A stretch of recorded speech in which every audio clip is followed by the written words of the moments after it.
We've got smoke. 3, 2, 1. We've got ignition. We've got R. I don't think we live. We live here, Jim? Mouthpiece included. Seems like something wrong. Stand by. Live. I'm getting an error message on my screen. All right. Well, at least we know we live. Appreciate that clarification. Okay. All right. Welcome to Mouthpiece Included, where we talk politics every day, all day. Politics is a fusion of sports and politics. Today, we're going to go ahead and unpack how the AAU basketball has ruined the game we all love. AAU has been around for over 30 years and has become a staple of youth basketball. We used to be able to play this game for free. However, AAU has also been criticized for its negative impact on the sport. Critics argue that AAU basketball has led to the decline of fundamental skills and teamwork in young players. Instead of focusing on developing skills and teamwork, AAU basketball is often about winning at all costs. This has led to a culture of selfishness and individualism that we feel is detrimental to the sport.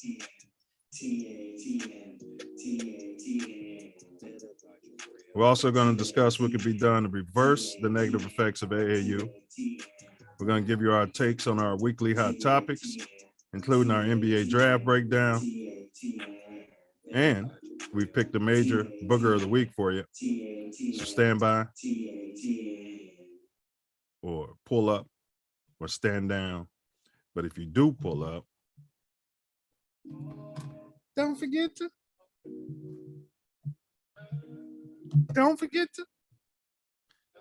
to bring your mouthpiece. Link is pinned in the chat. Let's go ahead and get our resident co-host in the building. Jackie Robinson's finest. Chi-town, bear down, bear down, bear down. TATN. What up, fool? Mouthpiece included. What up, fool? What's going on? Salute, happy salutations, happy Sunday, and all that good stuff to you. Yeah, first day of the week. Yesterday was the Sabbath.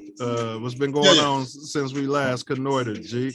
Oh, man, we just got life in the shy, man. We're getting some heat here. We got a heat wave out here for us. My gosh, 90 degrees every day.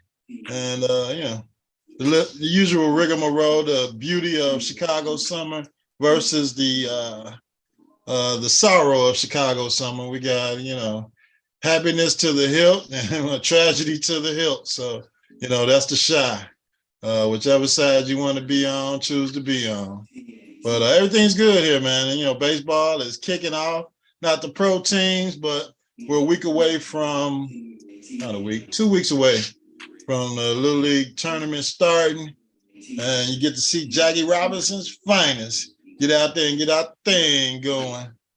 June the 7th, Jackie Robinson Park. Be there, be square. See the 12-year-old district all-stars compete against whoever shows up. Warren Park right now. And, we're looking to go from there to sectionals, then to the state tournament and the regional tournament. End our season in Williamsport, Pennsylvania, playing for a national championship. So get ready, man. The kids look good and they're ready to play. I'm loving it. Also on shot, we got NASCAR coming up, baby. They're shutting down the streets downtown for a Formula One type race, but they pinning it under NASCAR, where they're driving up the local streets and Lakeshore Drive and through different areas and charge you $200 to sit outside and watch the cars go by one time or 2 times or 200 times. Drinking beers, watching cars drive in circles. Yeah. I think I'll check it out on television. If it was south, I go over to the to the east side to check it out. But looks like it's gonna be interesting. I love to see it. Maybe I'll scoot down there early for the first hour of the race. Early bird gets the worm, and then get back south. But we got NASCAR coming up, man. It's gonna be a monumental occasion. I don't know what it means for the south side of the Chi. I know what it means for downtown and the Gold Coast area and the hotels and all those people, but doesn't mean much for my community. But shout out to NASCAR and City of Chicago for putting together a race on the streets. Yeah, man, they be doing something like that in Long Beach. Oh, Yeah, for years. I've never had any interest in going out there with your Confederate flag and drinking your beer and watching some racing. I'm poor and stupid. You know what I mean? and watching the tires fly up in the stands and decapitate. You know what I'm saying? I want to check out if Bubba Wallace gonna be there with the number 23 car. That's all I'm really interested in. Him representing Michael Jordan Sports. See if he can win the race in Chi. That'd be interesting. I don't know if he's racing. I have to look it up in the race roster. See if he's coming to Chicago. They got the Jordan brand. Yeah. But Wallace, nice brother, man. I first saw him when he was in High Yellow, ain't he? Is he from Canada? Yeah, a lot of these High Yellow brothers doing stuff is from Canada. Oh yeah, Drake's cousins. Almost all of them. All of them. Murray, Drake. They're all part of Arbery's family. Yeah. I could believe it. They don't like the deeply melanated succeeding too much on the global level. It is what it is. All right, we got a lot to unpack this morning. Y'all know we live. Today's topic is how the AAU ruined basketball, plus our hot weekly political topics. We're going to be breaking down first. Pull up. The link is pinned in the chat. All are welcome. If you do pull up, you better bring your mouthpiece. Also, you can call in 424-900-6945. That number's in the chat as well, or you can text. All right. I wore my shirt again. You know what I'm saying? Yeah, down the road, baby. Yeah, my Cubbies are showing some signs again, fella. I gotta give it up. I don't call them the usual vitriol that most Southside fans have, because I like, I'm from Chi. I like both teams. But and of course, we grew up coming home from school watching the Cubs. So that's right. From Jack Brickhouse to Harry Carey. Yeah. I'm a Cub fan in a button, man. People forget both of them. I think Brickhouse used to call for the Cubs and vice versa. Harry Carey was a Sox man. Yeah. So I was excited when they won the World Series. I was excited when the Sox pull went out, but I just hoped it wouldn't be the last one in my lifetime. Just the way I feel about the Bulls. Well, the Cubs are 37-38. All right, we're only 3 games out of first, behind the first place Reds. 9 out of our last 10 we've won. 20-17 at home. We're starting to win at Wrigley. It's warming up. 17-21 on the road. So, man, the Cubs are in the thick of things there, fella. I mean, the only reason they're not in first place is because the Reds are super damn hot. So, otherwise they'd be up by like 5-6 games, I believe. But it's amazing to see old Rossi getting the team together and getting some wins with his pitching and timely hitting and long balls. So all they need is some melanation over there, and they put them over the top. Yeah, now on the south side, they're 33-45, 6 games back, and won 4 out of the last 10. 19-20 at the sale, or whatever the hell they're calling it right now, and 14-25 on the road. You got any Sox banter before we move on? Yeah, move on. No, they just got. I mean, they're not. They're playing like they played the last 2 years. just uninspired baseball, lack of pitching, lack of timely hitting. Anytime they win a game, it's a one-run game. It's they changed managers. Hopefully looking for, I guess, some excitement or a change of fundamentals, and it's the same old Sox. So you got a bunch of younger players. I don't know what you're gonna do. You got to move some of these guys, get you some veterans in, some experience, some guys that want to win. I don't know what the formula for success for the Sox is, but they got to do something. I know it ain't pitching. Everybody needs pitching, but they got to do something, man. You're in a porous division. You got to be able to compete at least, to halfway through the season. You don't want the damn season to be over halfway through. How long you gonna give your team president a pass from a World Series from? Well, I know we hadn't won in a million years, but I'm saying just because he's melanated, how long y'all gonna keep giving him a pass? I think it's about time for new management. The team president can't be to blame. We have a general manager under him that makes the baseball decisions, Rick Hahn, and he is not melanated, so he needs to go. All right, so you're gonna keep the brother Kenny McWilliams. Yeah. All right. Maybe he'll, maybe Reinsdorf will pass him the reins and sell him the team. No. No, there's a Reinsdorf Jr. around here somewhere, and there's no way.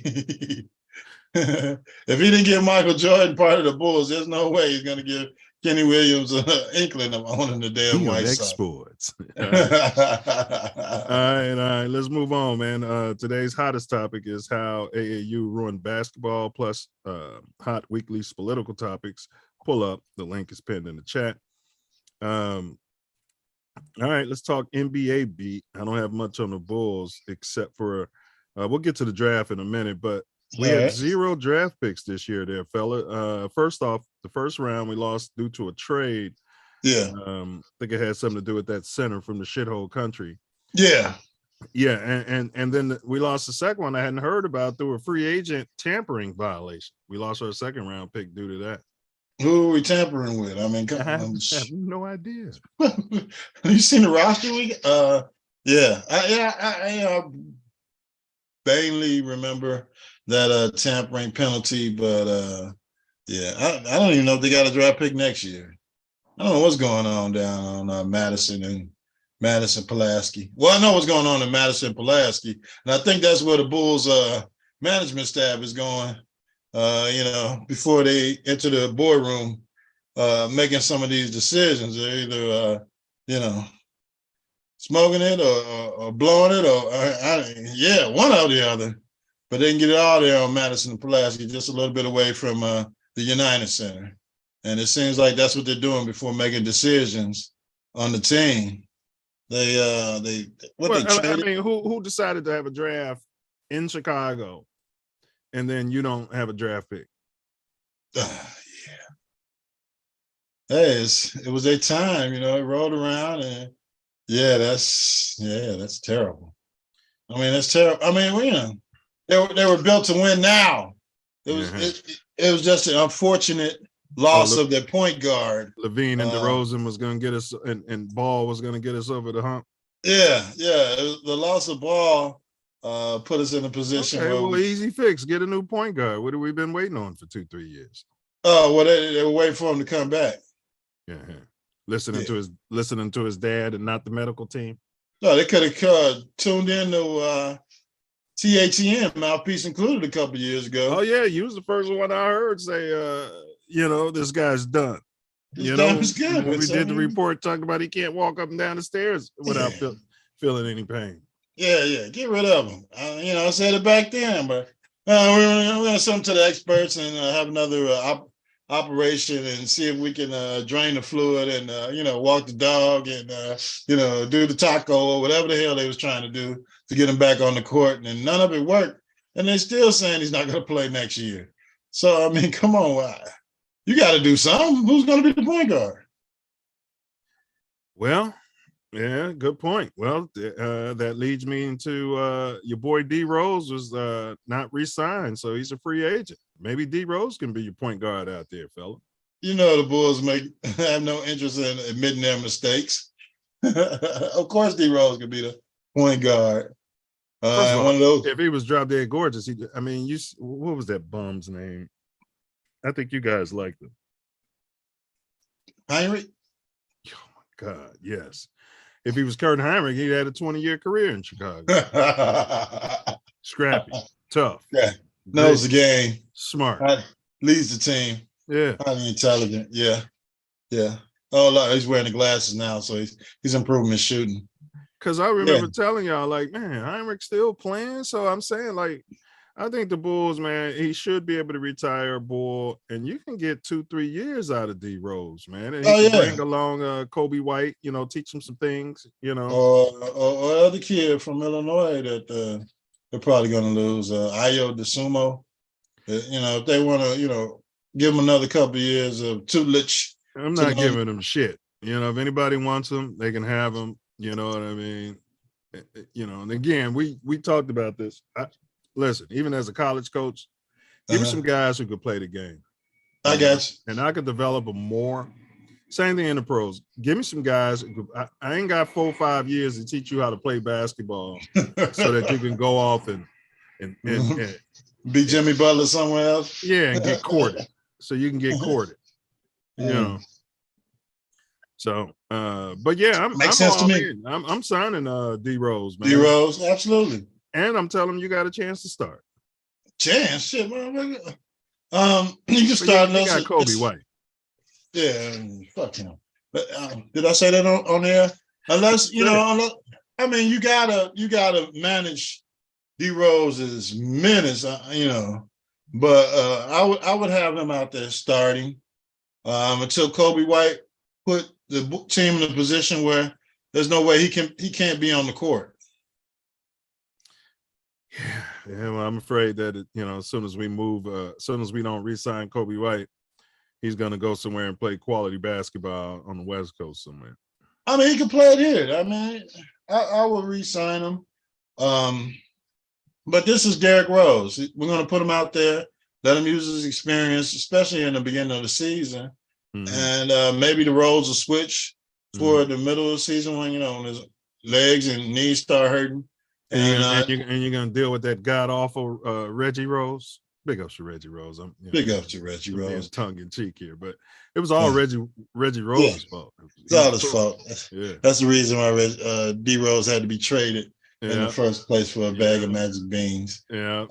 Reggie Rose. Now you're gonna sit here with whoever this son of a ball is, which he's never gonna come back and play basketball ever again. But there was no vitriol for ball, but yet Derrick Rose, the hometown favorite, had a bunch of vitriol. Yeah, you want to put him on the first thing smoking. Yeah, to get him out of here, and I don't understand it. I know it's just the media and you remember them people called in on the radio sports shows during that time. He doesn't work hard. He doesn't want to play. He's making all this damn money. All he wants is money. Yeah. I remember all of that.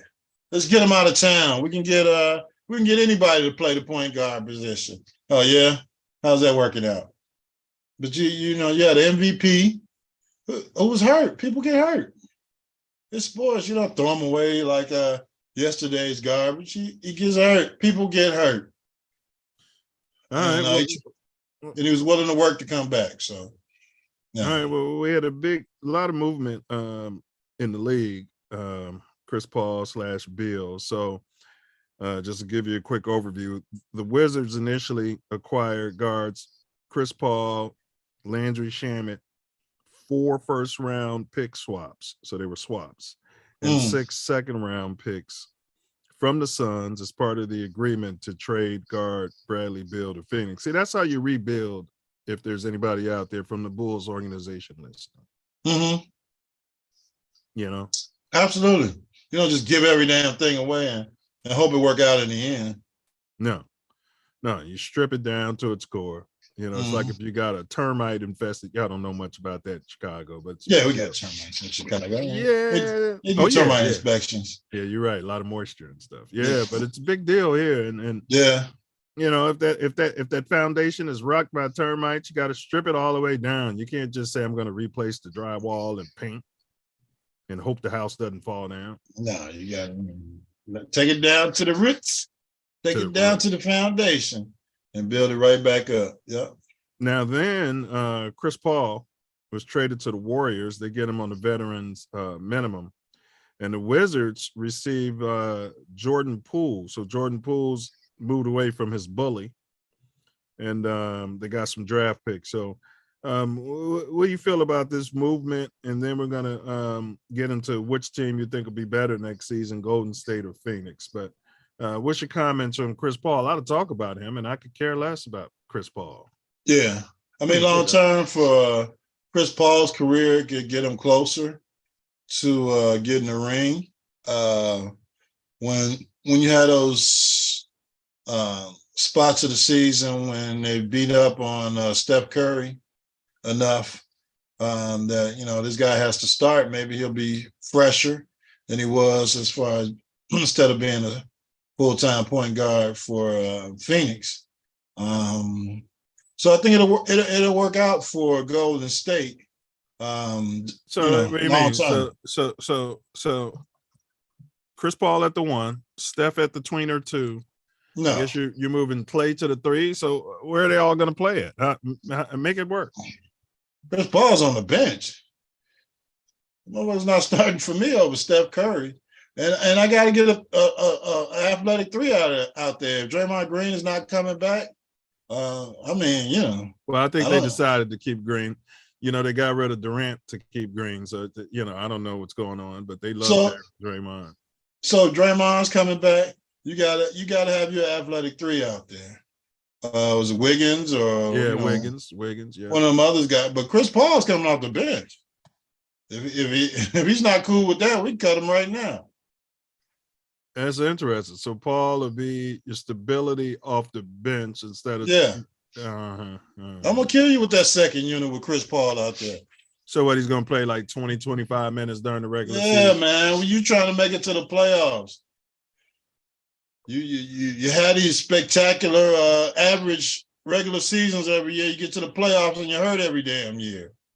Well, the league is I wonder if we're covering that.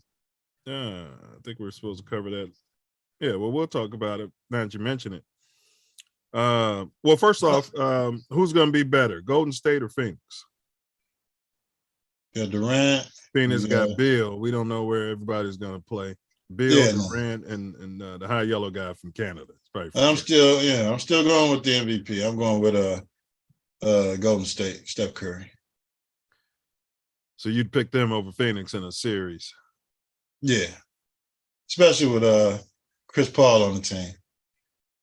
Well, Phoenix got a smart coach now. They got rid of the dirty guy they had. Who they got? Smart guy. I don't know. He's somebody pink. Pretty sure. Yeah. I'm going with Golden State. A year off from the playoffs. Retool the team. Not a year off from the playoffs, but you know, an earlier exit than they have anticipated. And you know, they'll have some bigs coming back. You know, and you got experience coming off your bench. Because me personally, Chris Paul is coming off the best. That's built-in load management, man.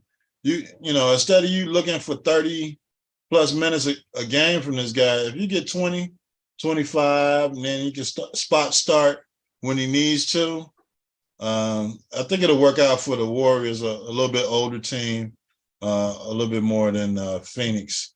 With Kevin Durant, he's going to be hurt. Bill, yeah, I am. He hasn't won anything I've seen. Yeah, but you're still hanging your hat on Klay Thompson. I mean, he stunk it up out there in that final series.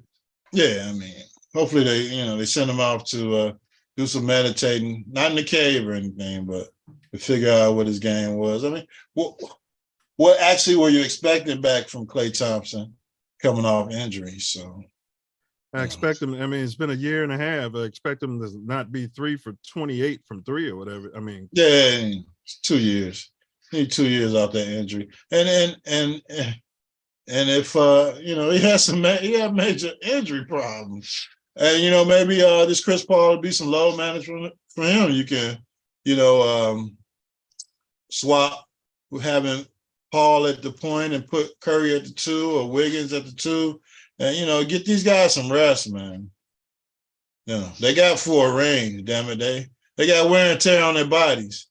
If you got some experience coming off the bench to build in that load management as opposed to them not playing, building in during the season when they're not, killing themselves every game for 100 damn games just to get to the championship, then I think you got a better chance of being there in the end as opposed to, front running through the regular season. That's all. Yeah, well, yeah, I'd ride with you as far as Golden State over Phoenix. I mean, Kevin Durant, he don't have it anymore, and I'm surprised nobody else can see it. Mm-hmm. Yeah, he can get you points, but he's out there falling. He's definitely not the same. It has to do with that Achilles. He's supposed to get you points. He's fucking 7 feet tall. There's no defense out there. If he can't get you 20, 30 points a game, who can? Yeah, but he can't just dominate like he used to. So that's, and if you count on my man, so I mean, I agree with you. But the league, they've got some rules changes, Ace, and one of them is I guess they're gonna what I mentioned here on this show. Right. I didn't know they were doing it in Europe. They're doing it a little different than what I mentioned, but they're saying the flopping is going to be a tech. Now, I think it should be a delay a game, and then the next one's a tech. But flopping, like they do in Europe, is now a tech. What do you think about that? I mean, the call is purely subjective. I guess you go to the video replay and see if it was a flop or some actual defense. But they don't play any defense, so what difference does it make? I mean, I can't watch the game really, to tell you the truth. So whatever they're gonna do to clean up the flopping is makes sense to me. I mean, floppy. Imagine being an MP and you're out there playing and some guys out there flopping, calling fouls. All right, I'm gonna give you that one. I'll see you next time down court, you son of a bitch. I'm gonna give you a reason to hit the ground. Right. Right. Like the parents used to tell you, I'm gonna give you a reason to cry. Right. But I guess they got to do something. I don't know how much of an impact it'll have on the league. It's how do you really regulate millionaires about the way they play their game until you check them? I guess you check them till they disqualify for a game check or something. I don't know. But, okay, we'll see. Yeah, they had some other rules changes. We'll have to dig into this new rules for 2024. No defense between. Now we know you're playing less defense. This year is absolutely no defense allowed. Every game is going to be an all-star game. Next year, all invited players will be required to attend and participate in the NBA Slave Draft Combine, or they'll be ineligible to be drafted until the first subsequent draft for which the player attends and fully participates in the Slave Combine. What's your thoughts on that? All invited have to attend? Yeah, mandatory Slave Combine. You could be Michael Jordan coming out of college and you got to go for something. But they're amateur athletes. So how can you? Well, if you had a job and there was mandatory training. They don't have a job yet. You're looking for the job. And that's the same thing. I guess they're looking at it like, hey, we can't hire you if you don't come in here and do this job interview. Oh, that's quite interesting. Yeah, now that was already ratified. I mean, it's ratified. It's going to start in 2024. Mandatory Slave Combine if you're invited. The Players Association agreed to that crap?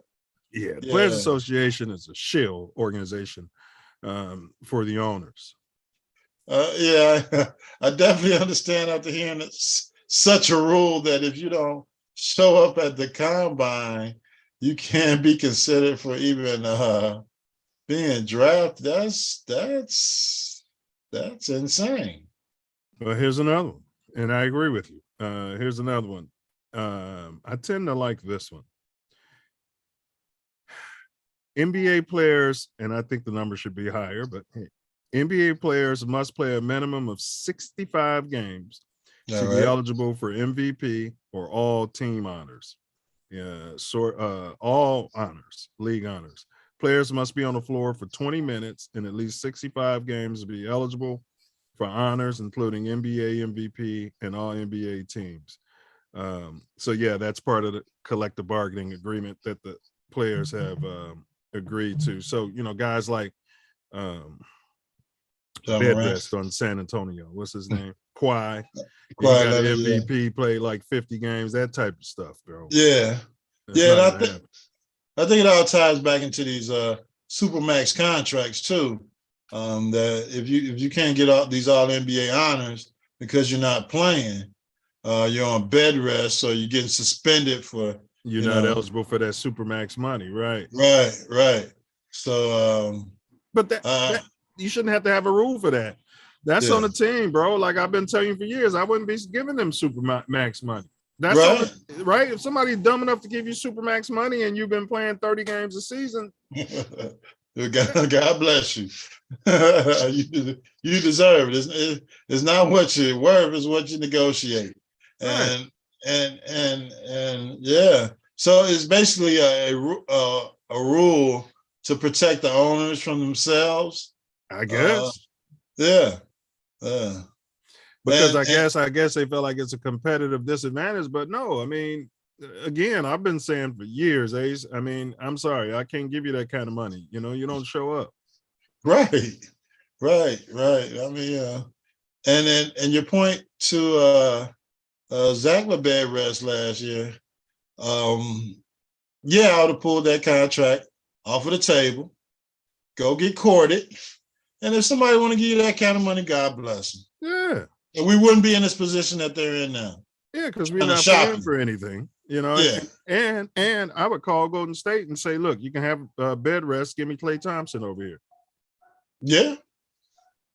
And they'll make the deal in a minute. I don't think they're on the phones. I don't think the phones work on the west side of Chicago.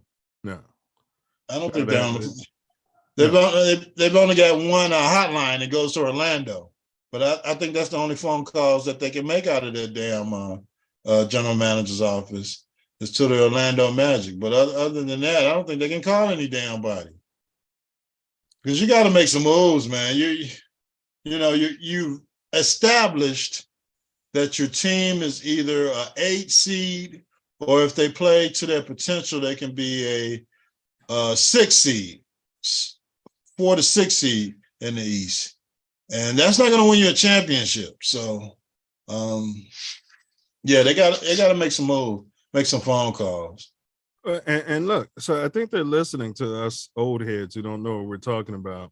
Mm-hmm. There's a new traveling rule. A player who catches the ball while he is progressing or upon completion of a dribble may take 2 steps in coming to a stop, passing or shooting the ball. If, after receiving the ball, a player shall release the ball to start his dribble before the second step. I mean, yeah, thought that was always the rule. Yeah. We called it in the street. Well, you had the LeBron rule going, have to do whatever the hell you want to do and dump. You want to sell some gym shoes, some marketing, advertising. Yeah. So do whatever you want to do and we'll figure it out later. We'll let them talk about it. All players must be at least 19 years old during the calendar year of the draft in order to be eligible for the NBA draft. So you can't be 17 anymore. It's the Bronny rule. Yeah, Kobe rule. Yeah, I think it's another rule to save the owners from themselves. But how many 17-year-olds can compete? Well, the Bulls will draft them. The Bulls draft them, develop them for 4 years, and then let them trade them away. So, yeah, they need that rule. Here's one. So the teams are allowed 7 timeouts in total. Mm-hmm. But the new rule is saying that you can only use a maximum of 4 timeouts in the fourth quarter, forfeiting unused timeouts. I don't see the point in that. Well, I mean, keep teams from stacking timeouts and prolonging the end of the game, I guess. But I thought they always had a rule like that. But no, I see what you're saying, but it would now. If I'm a coach, I'm saying, well, then I'm just going to use all these throughout the course of the game. You're forcing me to use timeouts that I probably would have never used. Yeah, that's changing the strategy of the game because you got these TV timeouts that I know are coming, and I want to save my timeouts to when they really mean stuff, which is the fourth quarter. So yeah, I don't know why that rule is. They like running commercials, so run them in the fourth quarter. It seems like the viable thing for the NBA, but maybe they just want to keep the flow of the game going as much as they can in the end. I don't understand that one. Yeah. Is lifting your pivot for the travel. I see this all the time. According to the league, it is a traveling violation, but I see this all the time, especially on point shots. Yeah.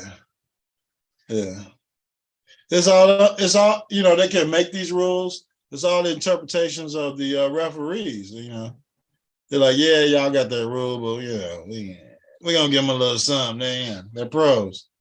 We try to get as close as we can to Euro basketball.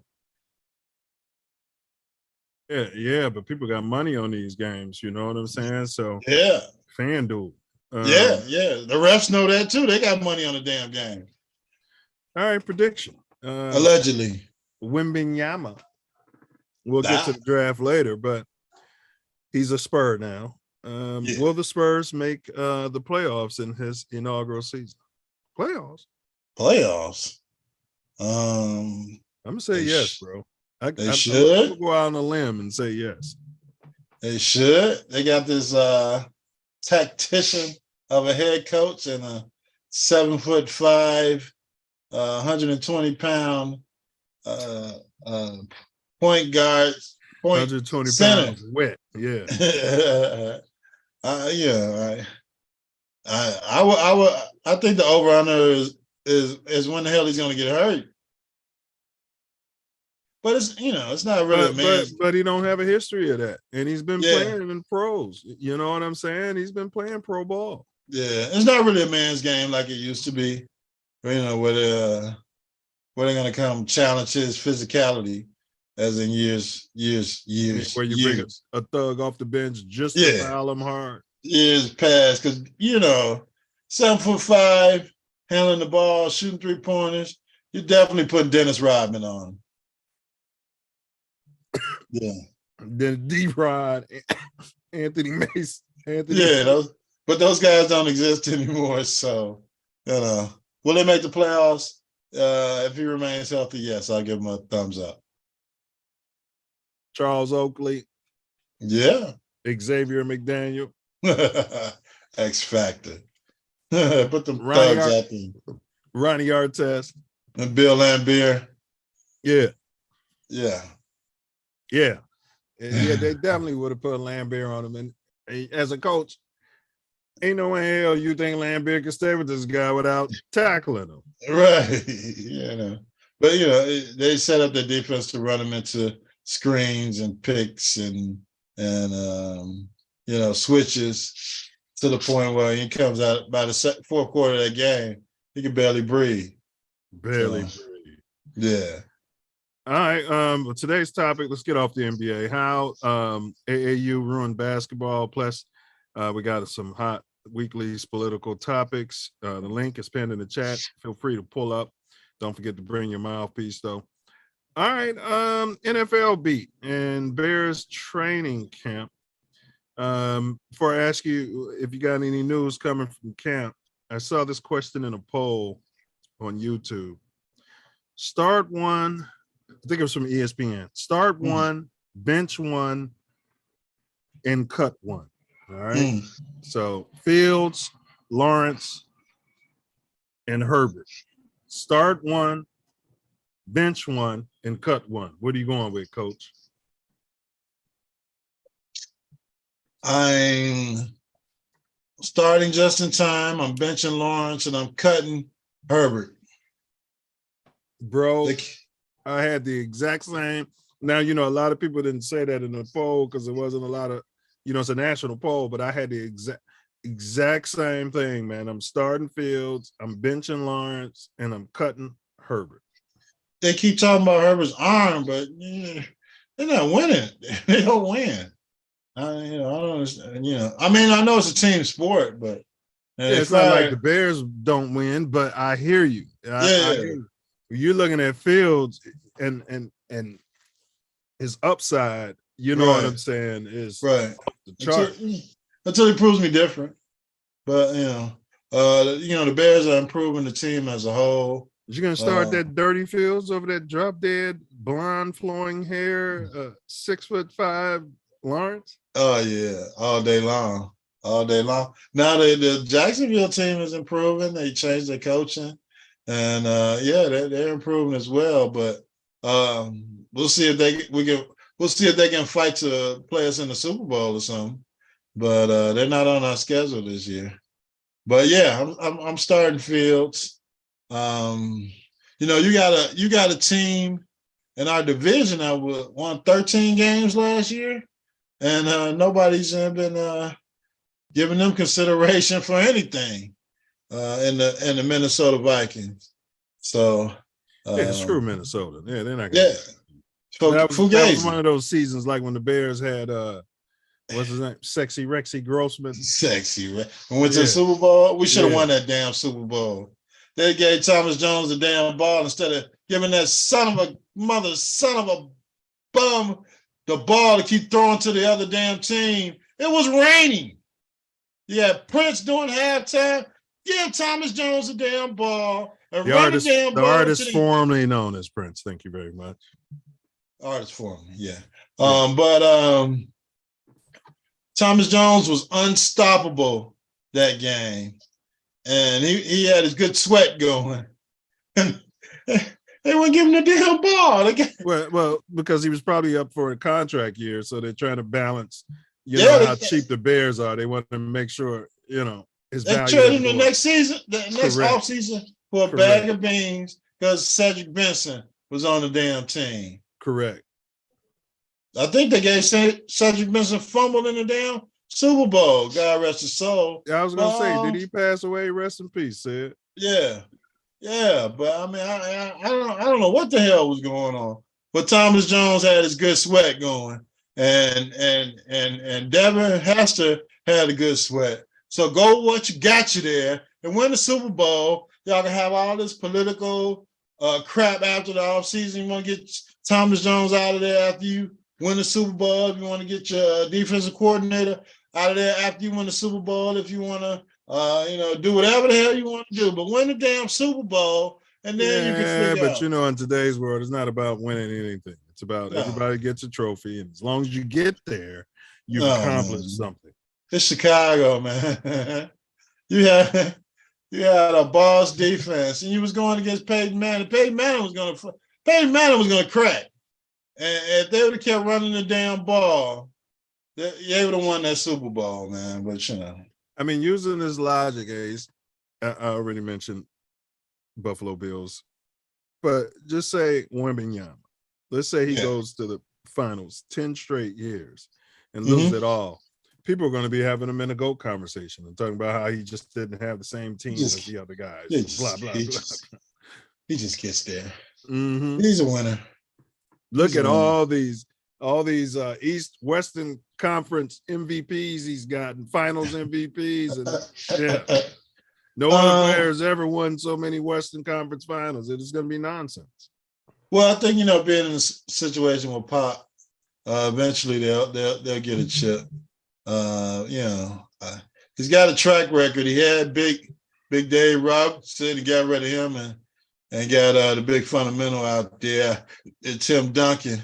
And now he looks up and gets, man, this guy's must got a shamrock up his ass or something.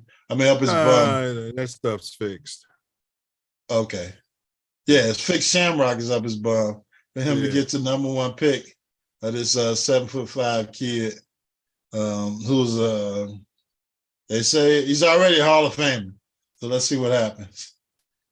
So was Ralph Sampson and what was the guy, Bowie, that Portland took before Sam Bowie. Took before Jordan. We wouldn't have took Jordan anyway. We had Clyde Drexler. Okay. I'm glad they did that because the Bulls would have took Bowie too. They wanted, they wanted Bowie. Yeah. They sure would have. You're right. They already are. Now, how in the hell was the Bulls in a position? Let me see. The Bulls. Wait a minute. Let's go back to 79. 79, okay. Yeah. How the hell were the Lakers in position to flip a coin for Magic Johnson against the Bulls? And they already had Kareem and those other guys on the squad. Wait, I didn't know about that. So we flipped the coin, we lost, they get Magic. And they got Magic, and we got Orlando Ward or somebody? No, it was like David Greenwood or somebody like that. And we were back in the position in 83 to get to finish with the record to get Michael Jordan. Yeah, 83, 84, 83, yeah, 84. We was back in the position to get Michael Jordan a few years later. But yeah, it was a coin toss for the Bulls and the Lakers for Magic Johnson. Was Cap injured that season? Maybe Cap was injured. I don't remember him missing the whole season. No, I don't remember that in 79. But that's something we're gonna uncap that next week. We gotta research that. The coin flip of 1979 of the Chicago Bulls, and they said Magic Johnson. Maybe they took Larry Bird. Come on. Yeah, how did that happen? Yeah. All right. Well, wait a minute. Larry Bird came out that year, right? Or was it the next year? Yeah, they came out the same season. I thought so. It was a coin flip, and the Bulls didn't get Magic, but they didn't get Larry Bird either.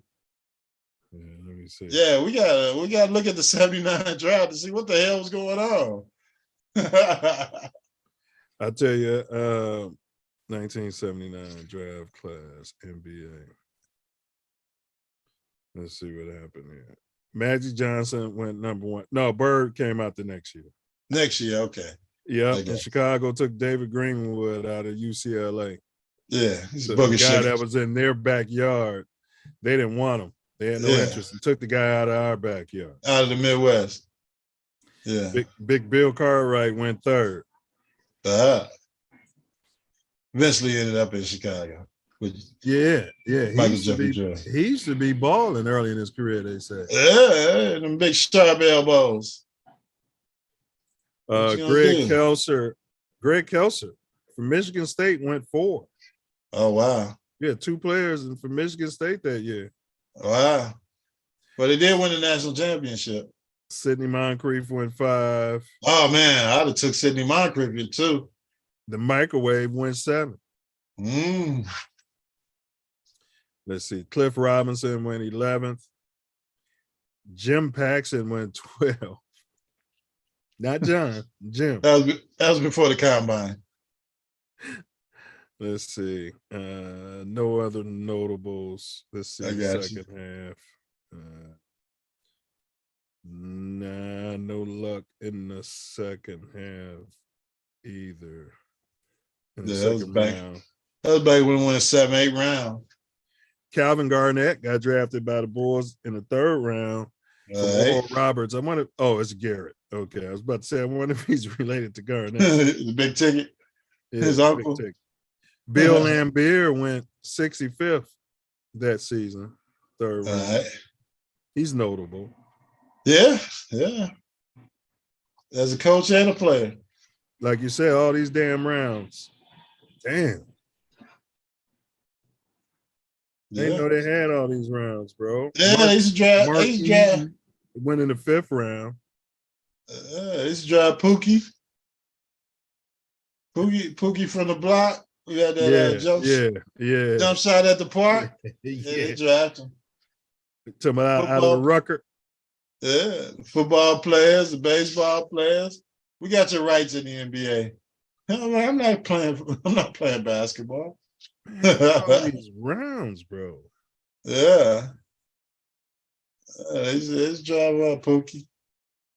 Man, 9 rounds? Hold up. 10 rounds, bro. I'm all the way to the 10th. And they finally came to realization, like, hey, we want to keep it 15 players. Wow. Yeah, none of these guys are making it. Right. There's no reason to tender them on contracts because they're not going to make the team. Yeah. You out here in House Stock, brother Wordsmith. All right, big ups. He checking in from House Stock. All right, some love. Hope everything went well. Weather's good. The raindrops avoided you. House Stock all night long. All right, so you got any news out of camp? Because I want to talk about Bill Romanowski. If you don't have any Bears camp news, just that they're getting higher on the Stevenson kid out of Miami, starting day one versus. Was he some sort of cornerback, DB? Yeah, he's some sort of defensive savant, DB cornerback, threatening for that number one cornerback role if he doesn't get hurt going into the season. Yeah, because your GM likes flexibility and he don't want to pay nobody. You don't want to pay Jalen Johnson. But go ahead. Well, I mean, he's eventually got to pay him. He's supposed to start opposite Jalen Johnson. They're going to put Kyler Gordon in the slot. And they're going to make these teams matriculate the ball down the field. So it's going to make, unfortunately, it's going to make that 3 technique position even more important because teams are going to have to run the damn ball to get first downs against the Bears. Because if you're throwing into that secondary between those damn linebackers they picked up and these defensive backs, it's going to be tough. We got a big guy in there though. They went and got some sort of stopgap. I think he, just a big body in there. We went out and got. Yeah, he's not your pass rushing 3 technique, but he should be able to clog up those running lanes. Of course, the guy from Florida, they got in the 3rd round, is the steal of the draft. Oh yeah, everybody's the steal of the damn draft. Everybody's like a Hall of Famer. Everybody we draft is going to go into the Hall of Fame. But go ahead. Like the 4 or 5 years. Yeah, still a draft. Like, man, well, let us see this on the field. We're picking up bombs off the ice cream truck, and they're like, this kid. I mean, this is the best undrafted free agent I've ever seen drafted. Yeah. I mean, signed by a team in the history of signing undrafted free agents. Yeah. But they still got time to pick up a pass rusher, in addition to the kid they got out of Tennessee, Walker. So, if there's nobody to throw to, it makes your damn defensive line look a lot better.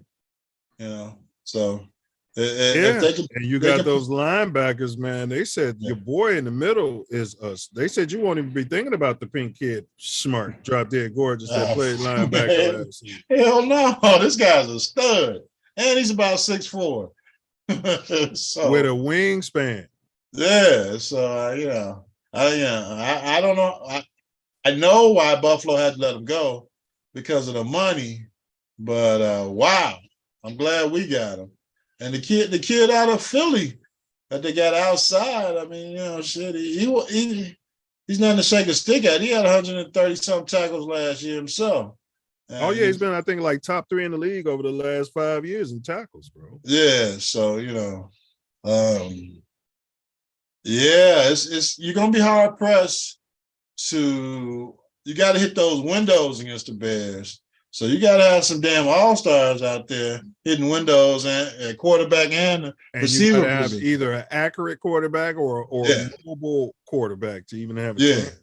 absolutely. And if they get the pass rush, because they're going to pick up somebody that's going to get cut that's available that, for money wise that the Bears can use, or, the guys that they got. Yeah, maybe some of those guys, went and got them some deer antler spray over the offseason in the league. Yeah, was going to let them get away with it. Yeah. Yeah. And if you're in a position when them guys aren't running around wide open out there, the quarterback's got to hold the ball for an extra second. Deer antler spray could get to him. Yeah, that deer antler spray get right to him, shake him right on up. Yeah. So that's what we're looking forward to, and they're going to get somebody.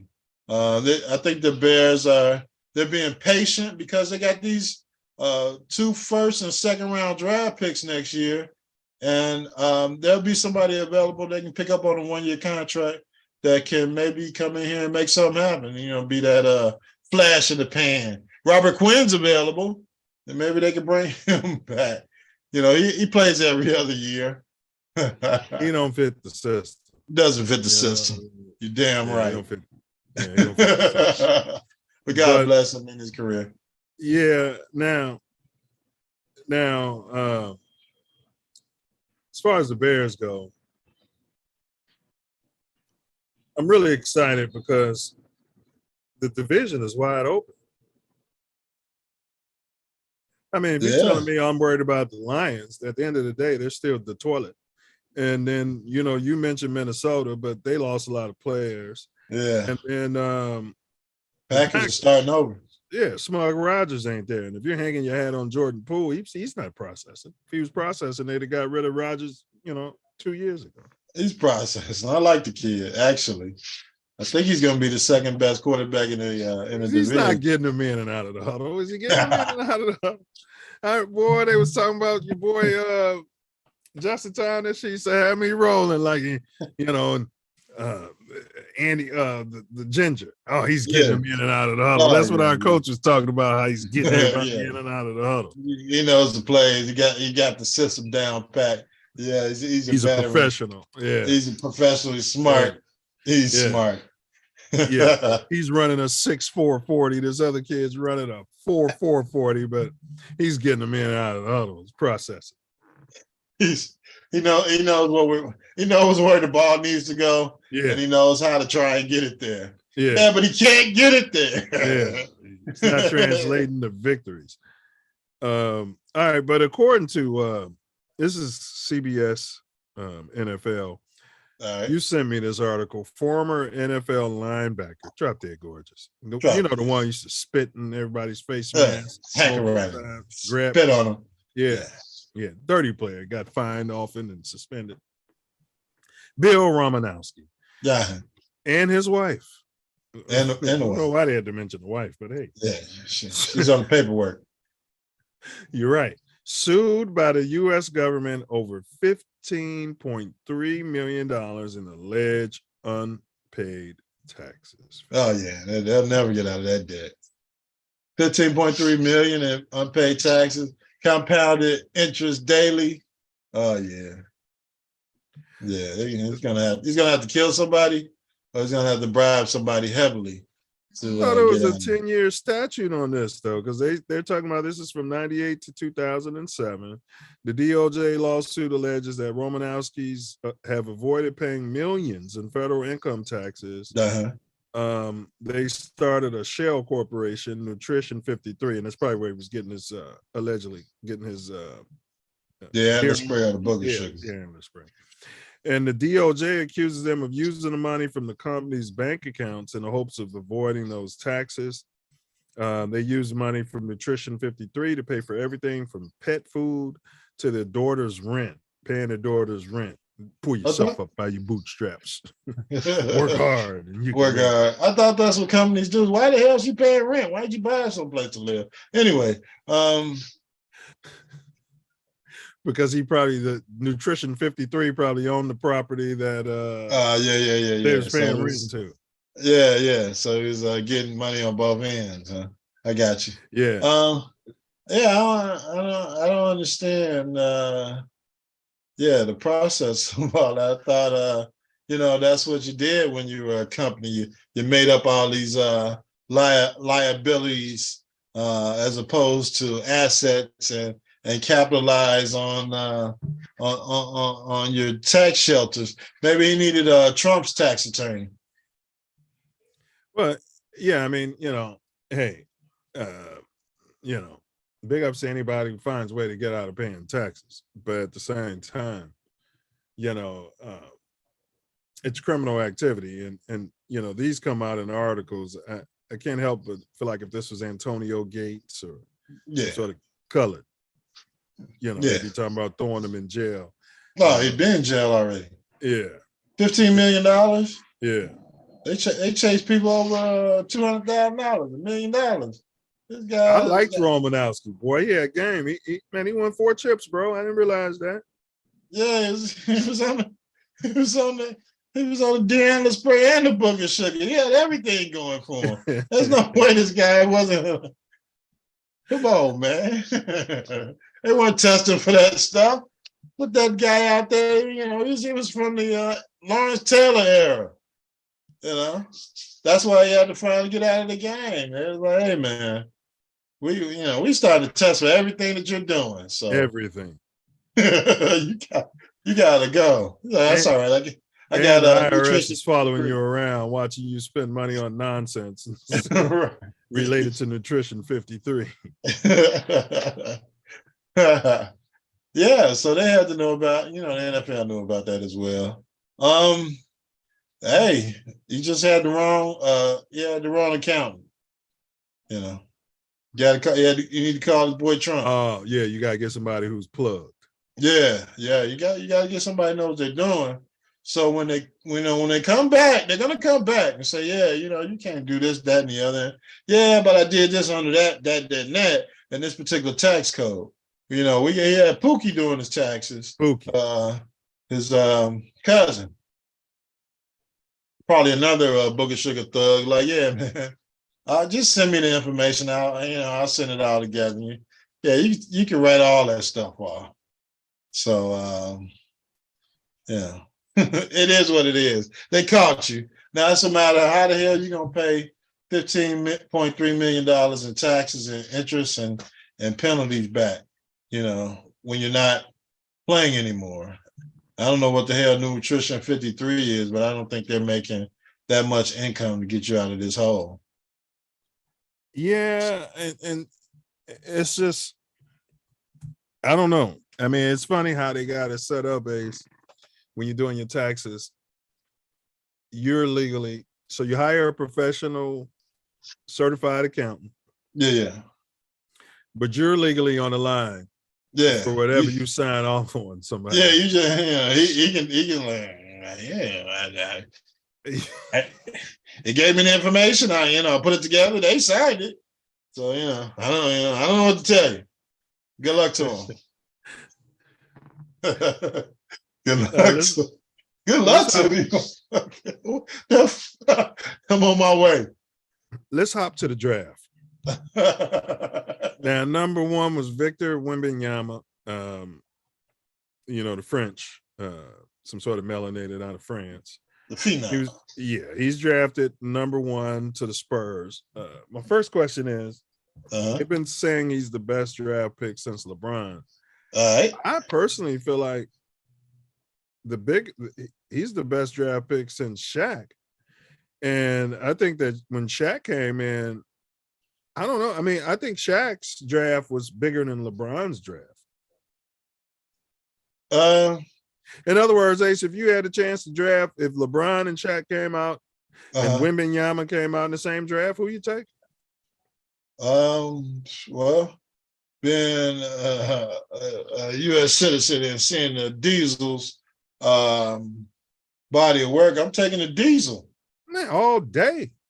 As opposed to some kid, out of high school, you don't know anything. Yeah. We knew what LeBron was. I don't want to disrespect him. I mean, I'm taking Shaq. We knew eventually he was going to rise to a level of prominence. Yeah. But some kid out of Europe who's been playing in the Euro leagues, doing his thing, Eating taking nothing away. croissants, eating croissants, smoking cigarettes.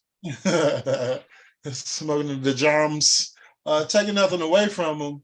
But I'm taking a diesel all day, every day. At worst, I'm gonna win 4 championships.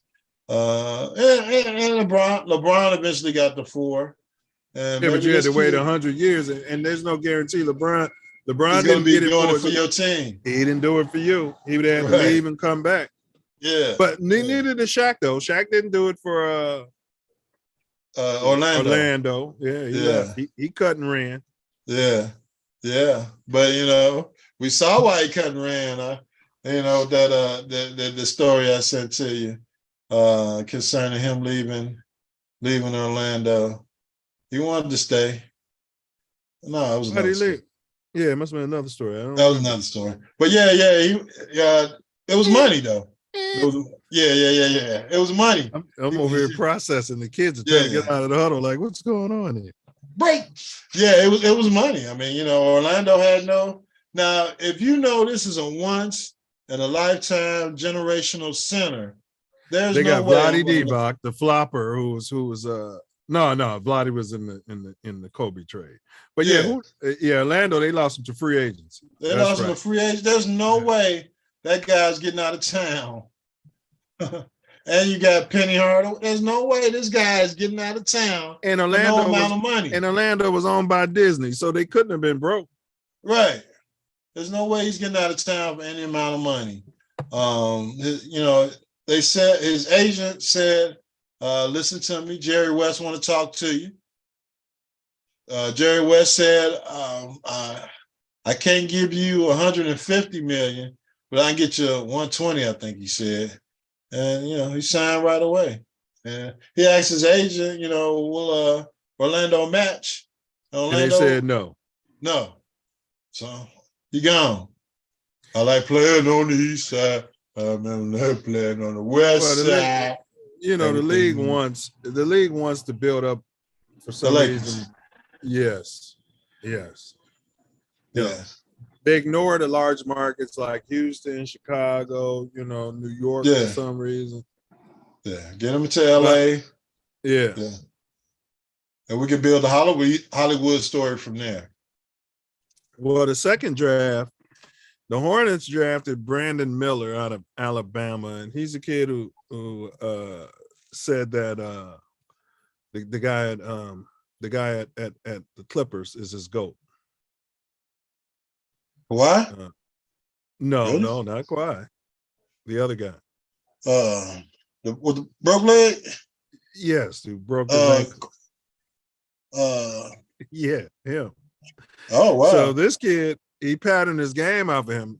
Basically, the media is trying to say, he's saying that was his favorite player, but he grew up watching this kid play. And but he made that comment. Now, the Hornets are still, Jordan is still in charge right now through this draft. He sold the team, riding off with money, kept a minority stake. So he still owns part of it. Right. This kid supposedly had some back and forth with Mike, you know what I'm saying? But, he was standing his ground, everybody said. And I think Mike respected it. So Mike, who has a history of making awful draft picks, chose Brandon Miller over Scooter Henderson. What's your thoughts? I think it's going to be another Mike draft pick. I mean, you don't have take the money and run, Mike. Whatever prompted you to sell your NBA franchise, just take the money and leave it alone. Wow, that's tough to take him over Scoot Henderson. You draft a kid that says, what's this player's name, man? He played for Indiana. Paul George. Yes. You take a kid who says Paul George is the GOAT? No, absolutely not. He sounded a lot like Pookie Morant. He's going to be running around Charlotte, flashing his 9. flashing his Glock.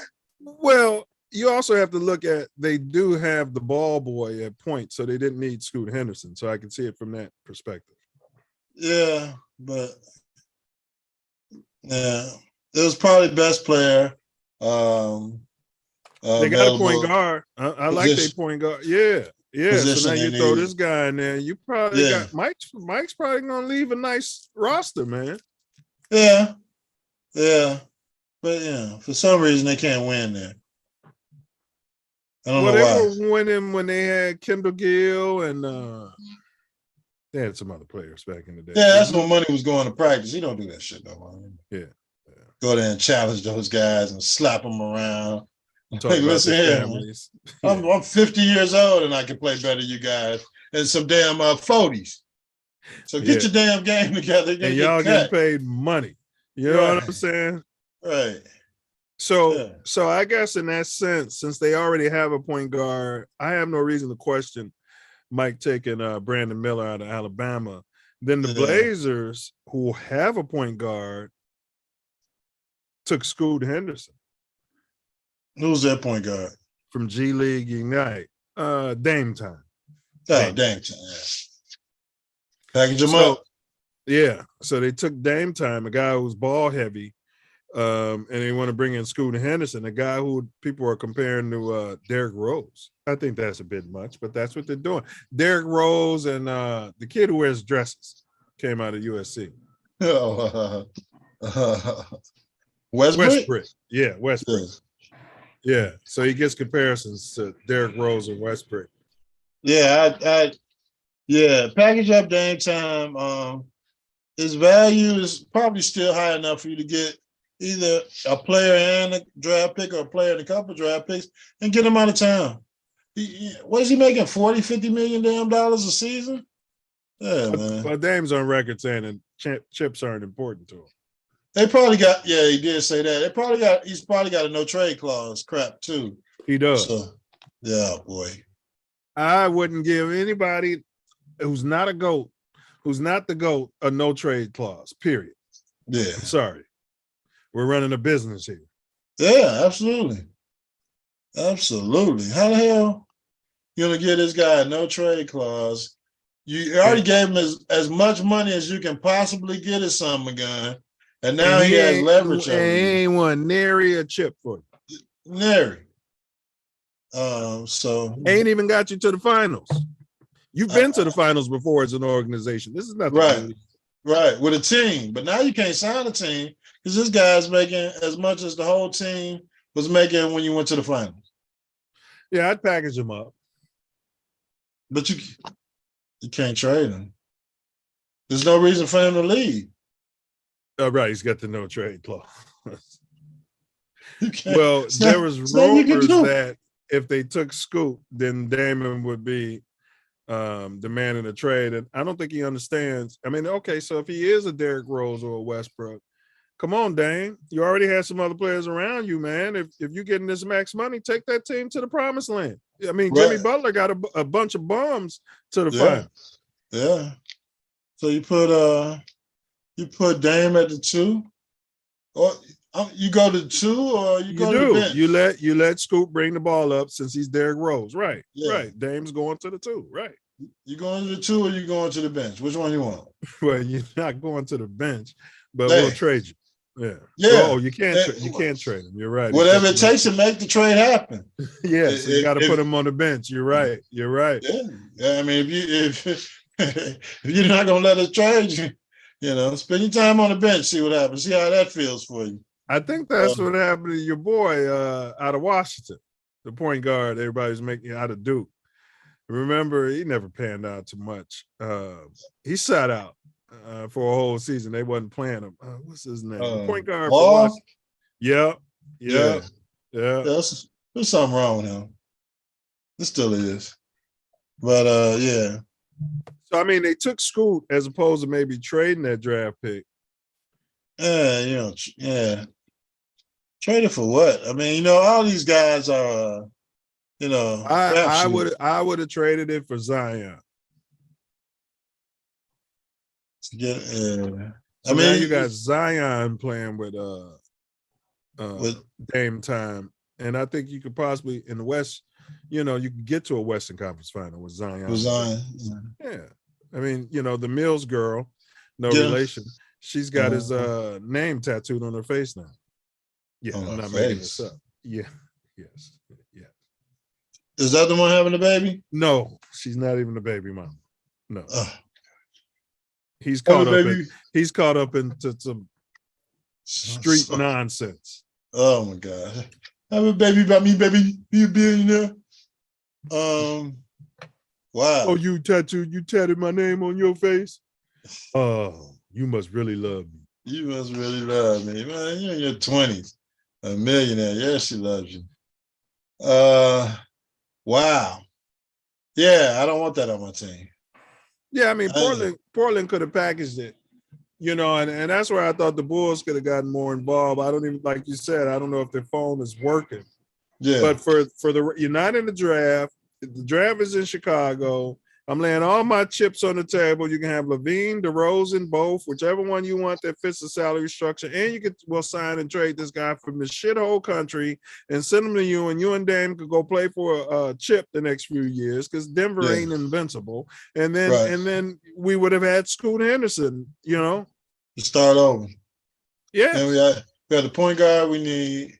We build the young guards we got, and hopefully one day we'll have a draft pick. Yeah. Correct. Now, the rest of this draft, I don't know who these people are. The Rockets took Amin Thompson from Overtime Elite. Yeah, the brothers. They're brothers. They're brothers, and they're colored, and they're brothers. Oh, you're right. They went 4 and 5. All-Star Thompson. They're twins, huh? Both from Overtime Elite. They never played any quality high school sports, which we're going to get into later. But go ahead, bro. That's the AAU elite basketball. Yeah, I mean, the Bulls, I believe, did miss a great opportunity to get rid of some of the bums on their team and capitalize on this draft, which, I don't see as being great. So you want to,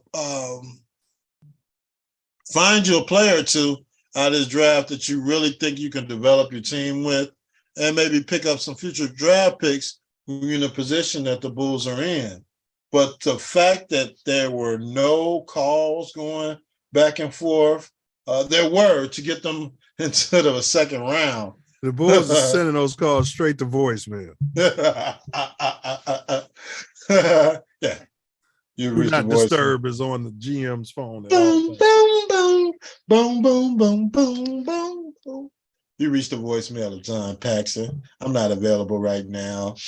You can call my general manager and let me know what happens. God bless. I love you.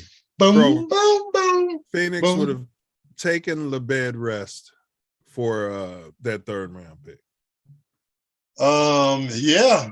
They would have done it. Yeah.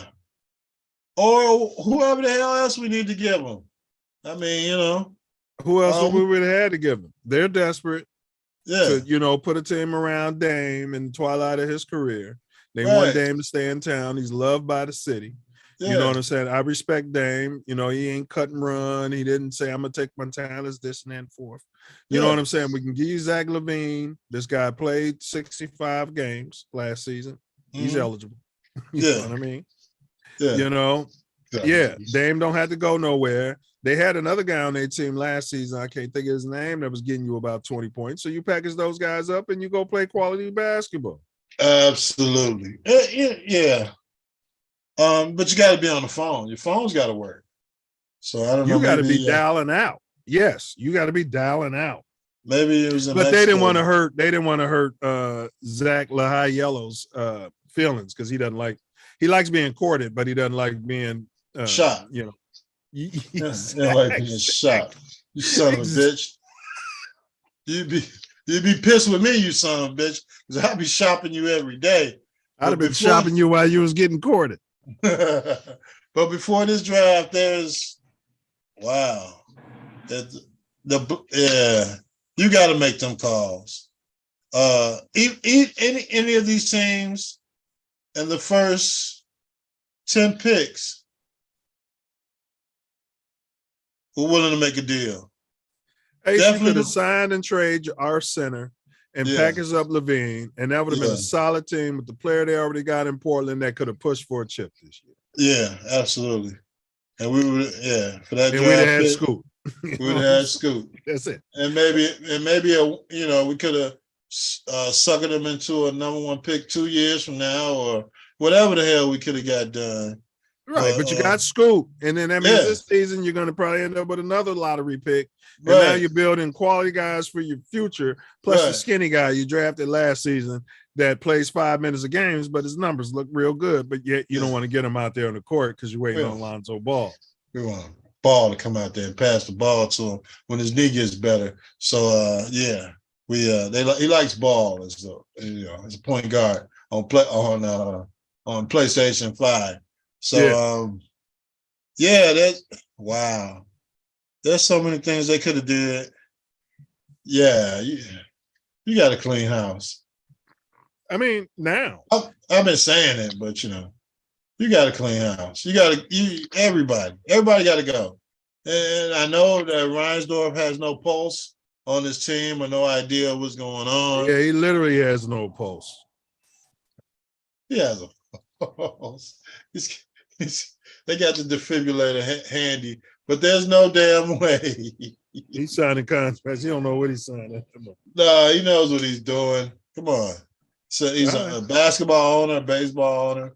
But there's those guys got to go. Everybody's got to go.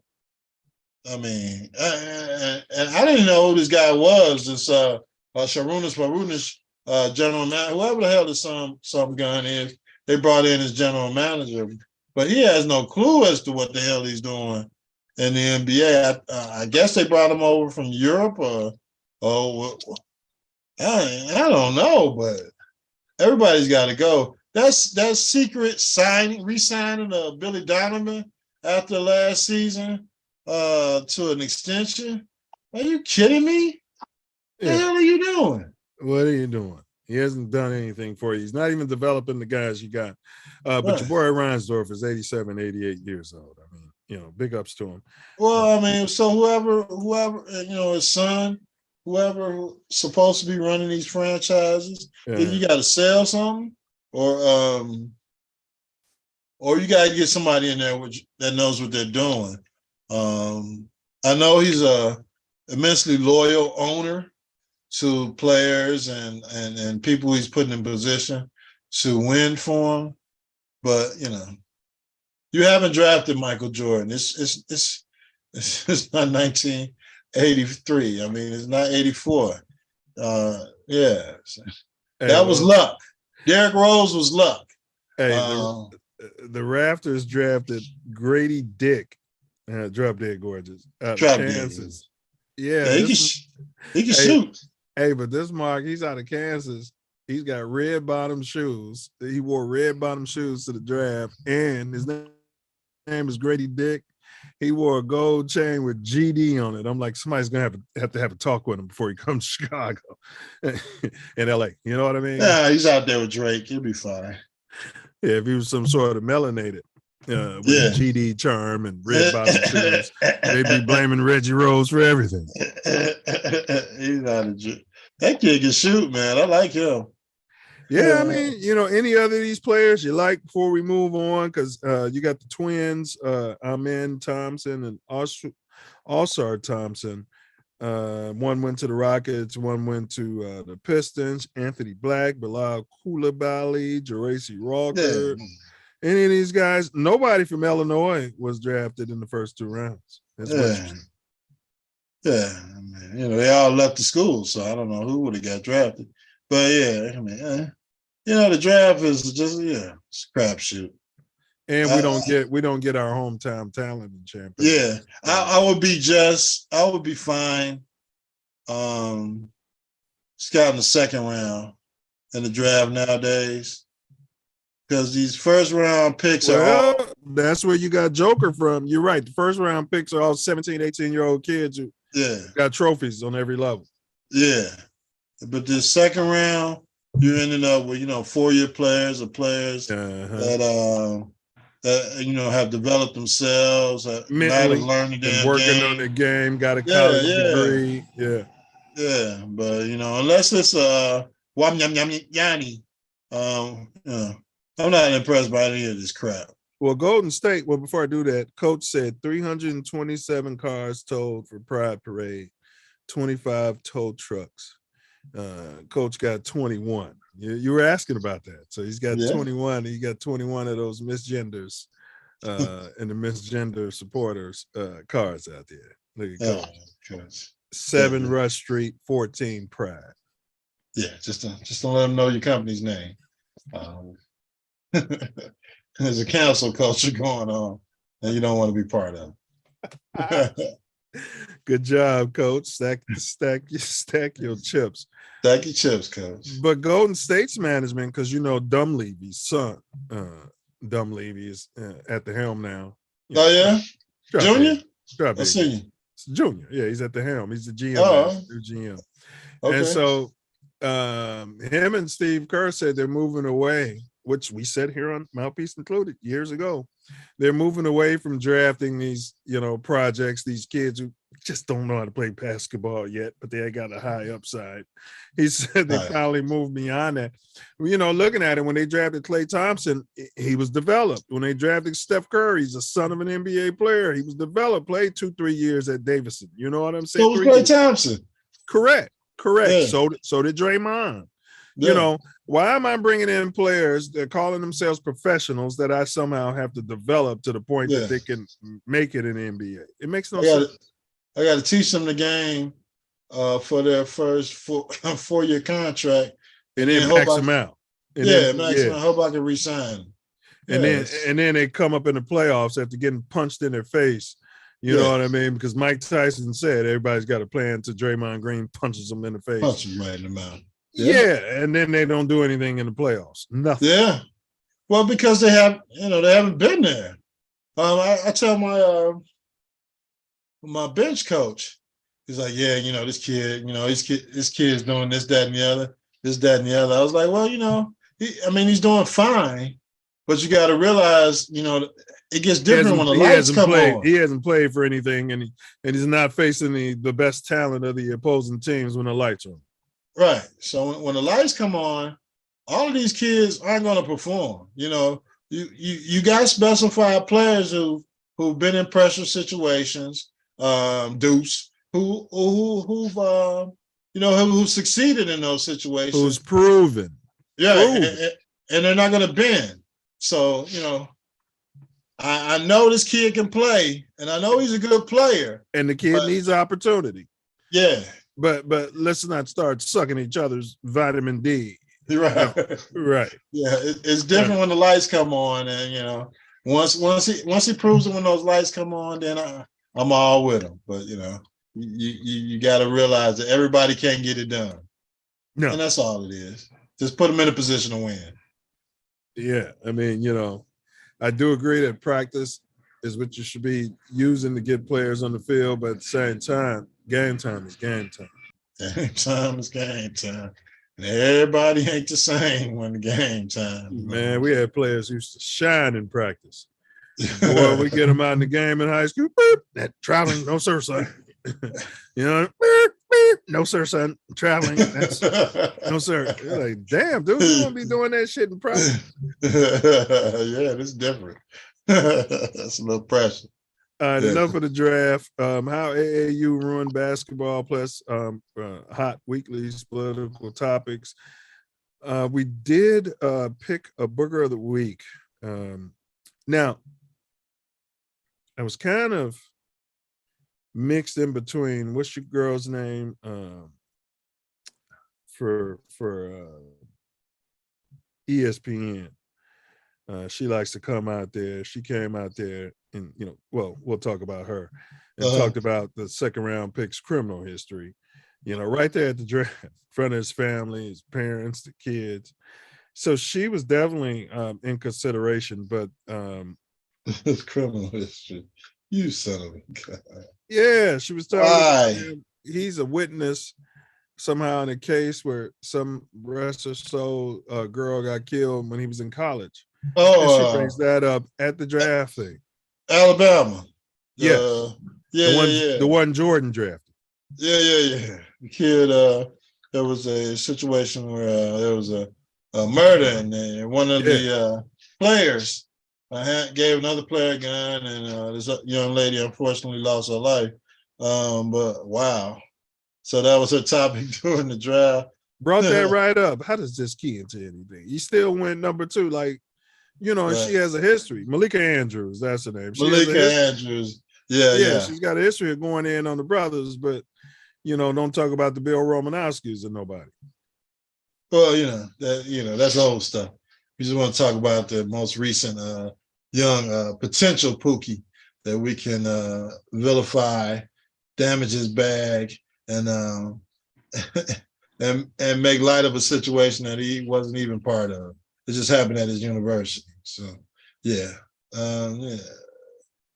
is what it is, man. Well, she got a lot of pushback from the internet after she said that, bro. The internet went ham on her, you know, and not to mention you're discussing his case that you don't know nothing about, and he's a witness.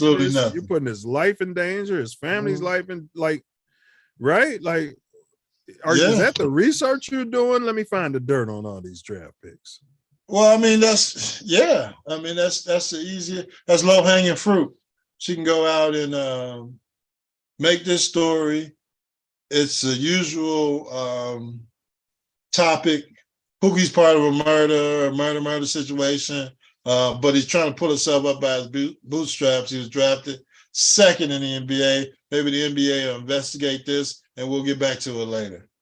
Yeah, because I mean, that's something maybe you could bring it up on your show, but at the draft, at his high moment, the law enforcement apparently don't think that he's a criminal. Yeah, I mean, this happened, months ago. So, I don't know if he even had to make a deposition or anything, or he's even really any part of the case. But to bring this up on his greatest achievement in life so far. He's not being charged with anything. So you're there at your biggest day. Maybe your son got caught up in some nonsense. Somehow he's a witness to it, and he's cooperating with the government. You know, he's a snitch, as we call him on the block, but she wants to fuck it at the draft, bro. Like before he's being drafted number 2. She wants to mention that this happened at his university and he could possibly be part of it. And let's throw the book at him.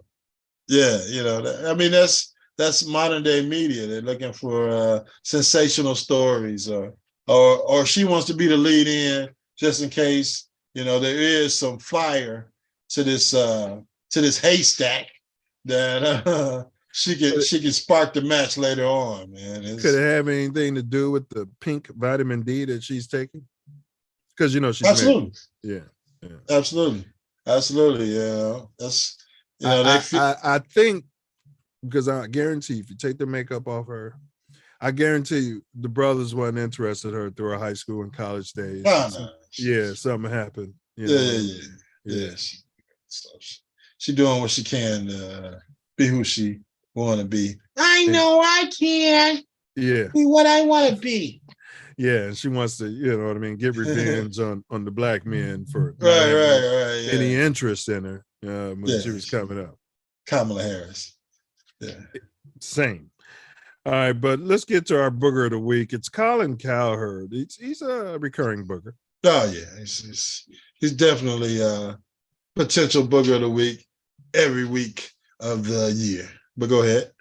Just listen out for a dog whistle. Here we go. Fair use. I got into a discussion with a friend, smart friend, Smart. never been a fan of LeBron. There's a lot of different reasons for it. When Michael Jordan came into the league, the best player was arguably ever Kareem. And he was stoic and prickly and not very likable. Michael was handsome, the smile, the earring, the dress, the dynamic game. He came from Carolina. He'd won a title. And Nike built the most formidable campaign ever. Nike. Big city, Chicago, Midwest. He was easier to like. He stayed out of politics. Gotten into politics. he's now threatening the guy we fell in love with, Michael. And so when Mike Malone takes a shot at LeBron, there's this sense that why, and I think a huge component to it is LeBron is threatening the basketball player that, along with Magic, brought us back to loving this sport. Am I wrong on that? No, I think that's a really smart point. Smart. We got into a discussion. I told you, smart is cold. You know, when somebody's down with alt-right, KKK, that's how they tell each other, hey, he's part of the team. He's smart. Now, listen, he praised the GOAT, Michael Jeffrey Jordan, so it made it hard to make him the booger, but I'm not going to ignore his dog whistling. Right. You know, he's basically saying that, you know, LeBron needs to shut up and dribble. Yeah. LeBron's been in politics, and he's saying his smart friends who, you know, no longer like the game like they used to, they can't consider LeBron the GOAT because LeBron stuck his big black nose into politics, and Jordan didn't. You know what I mean? So that's why I presented this booger as Booger of the Week. Big heavy nose. It's helping these kids and opening schools and trying to get these young African-American thugs to be captains of industry and take over this damn media and sports agencies. Speaking out against police brutality. Yeah, that's not smart if you want to, if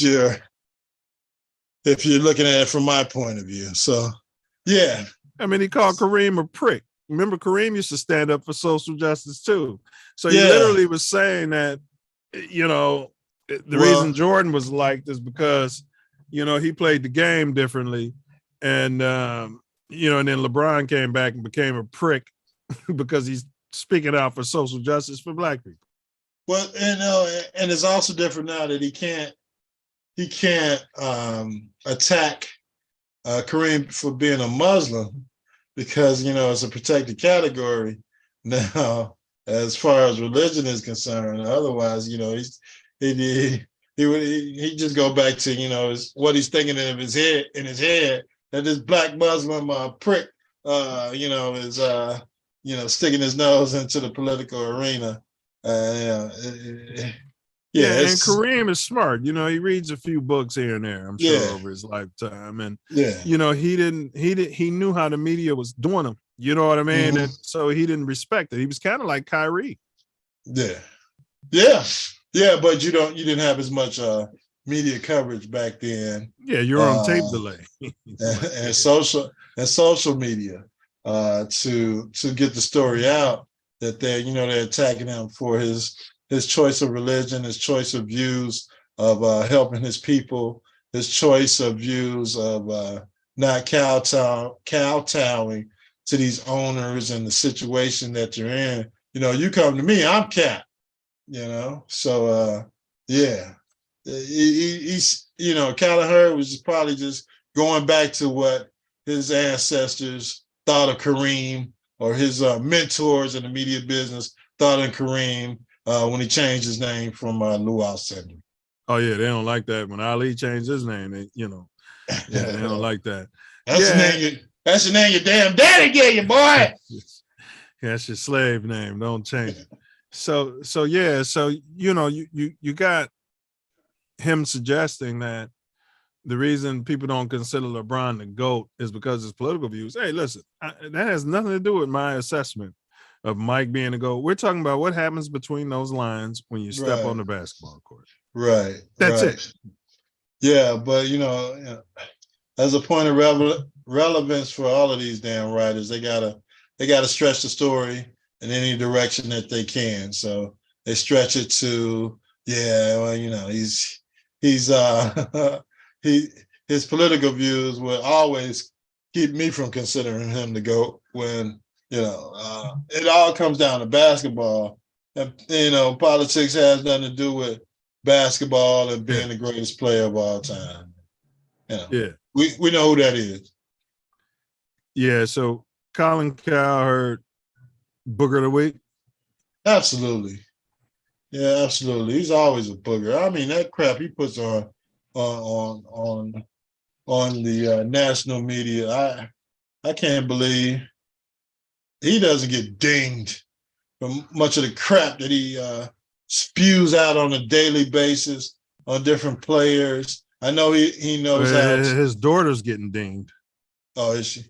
Who's she getting dinged by? Allegedly, the football player. She was getting dinged by the Oh, Arizona. Yeah, allegedly.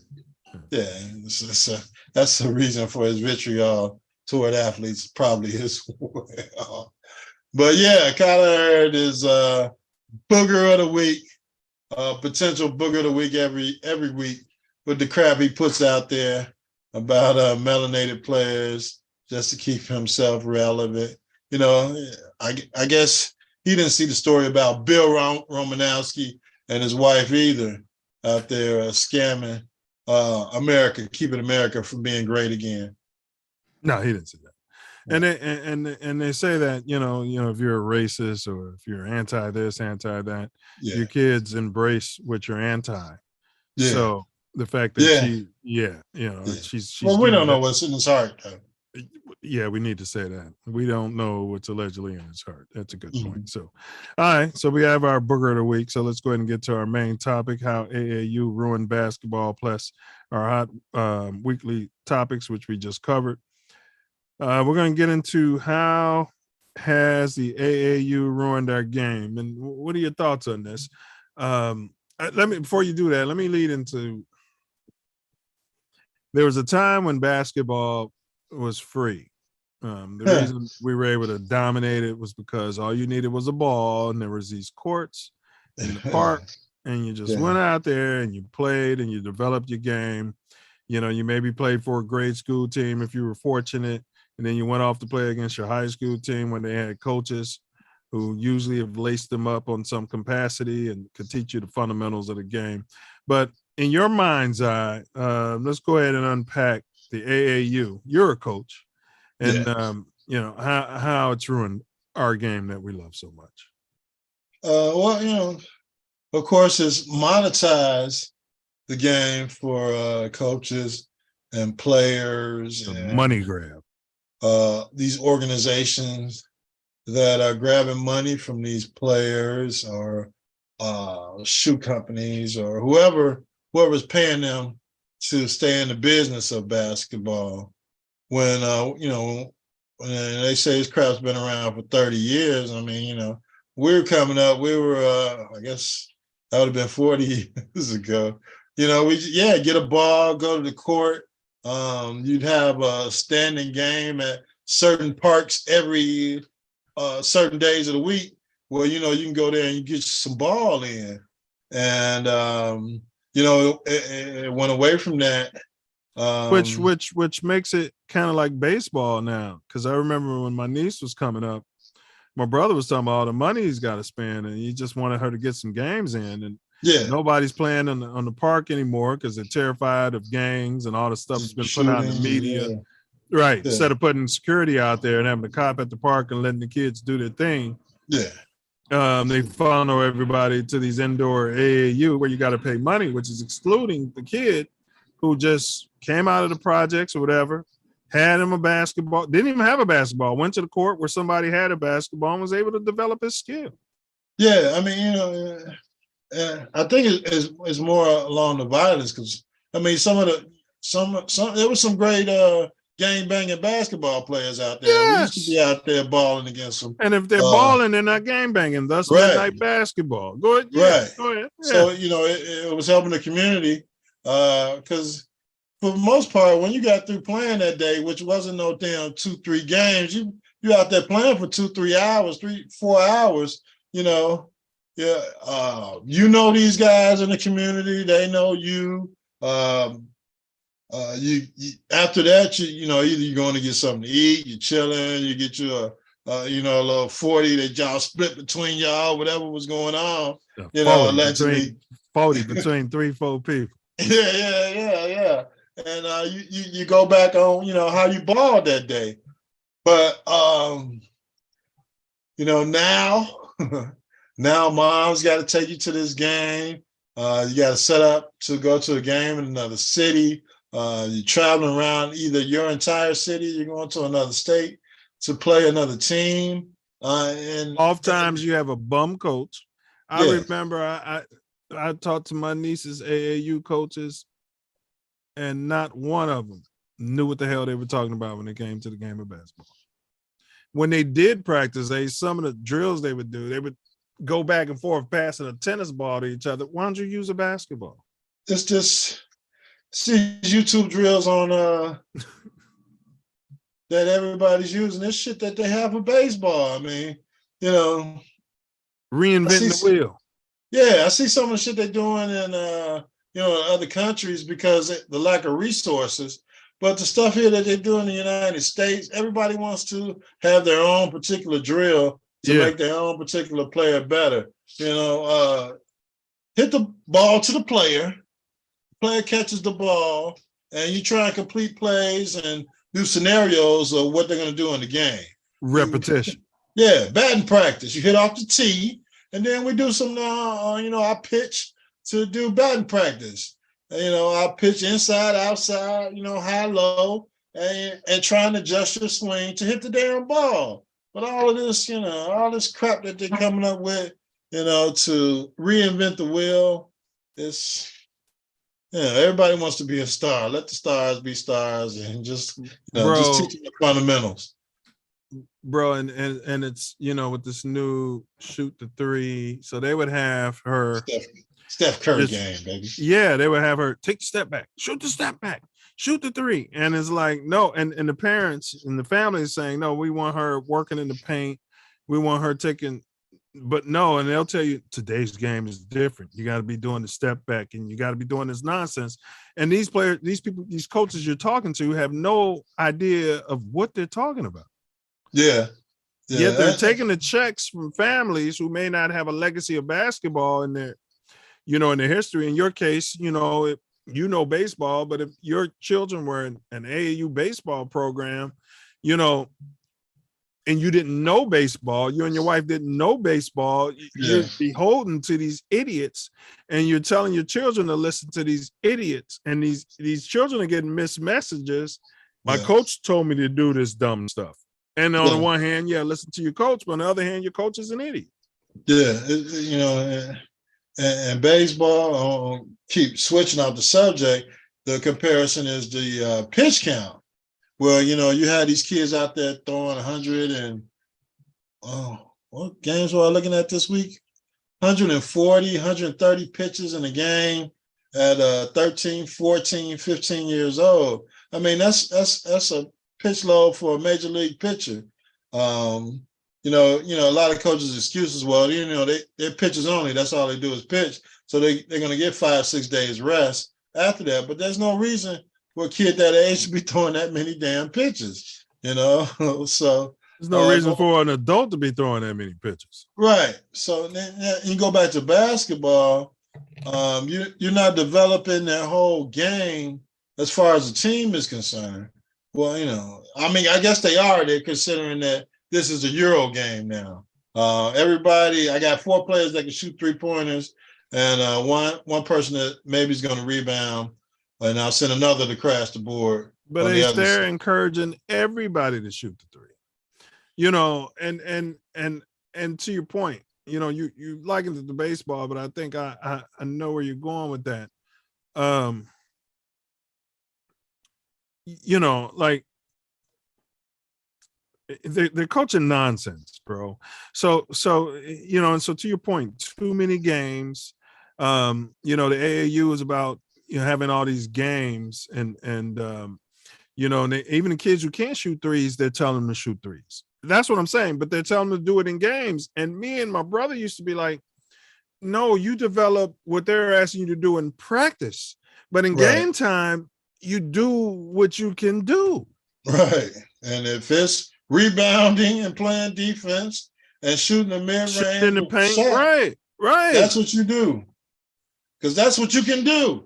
But they're not coaching them to do that in games. Yeah. And so you remember, even in street ball, we used to be like, man, listen, man, that stuff you just saw on TV when you was watching the playoffs and you wanted to come in the gym and do all that. Do all that on your own. Right. We're not doing that right now. We're trying to win this game.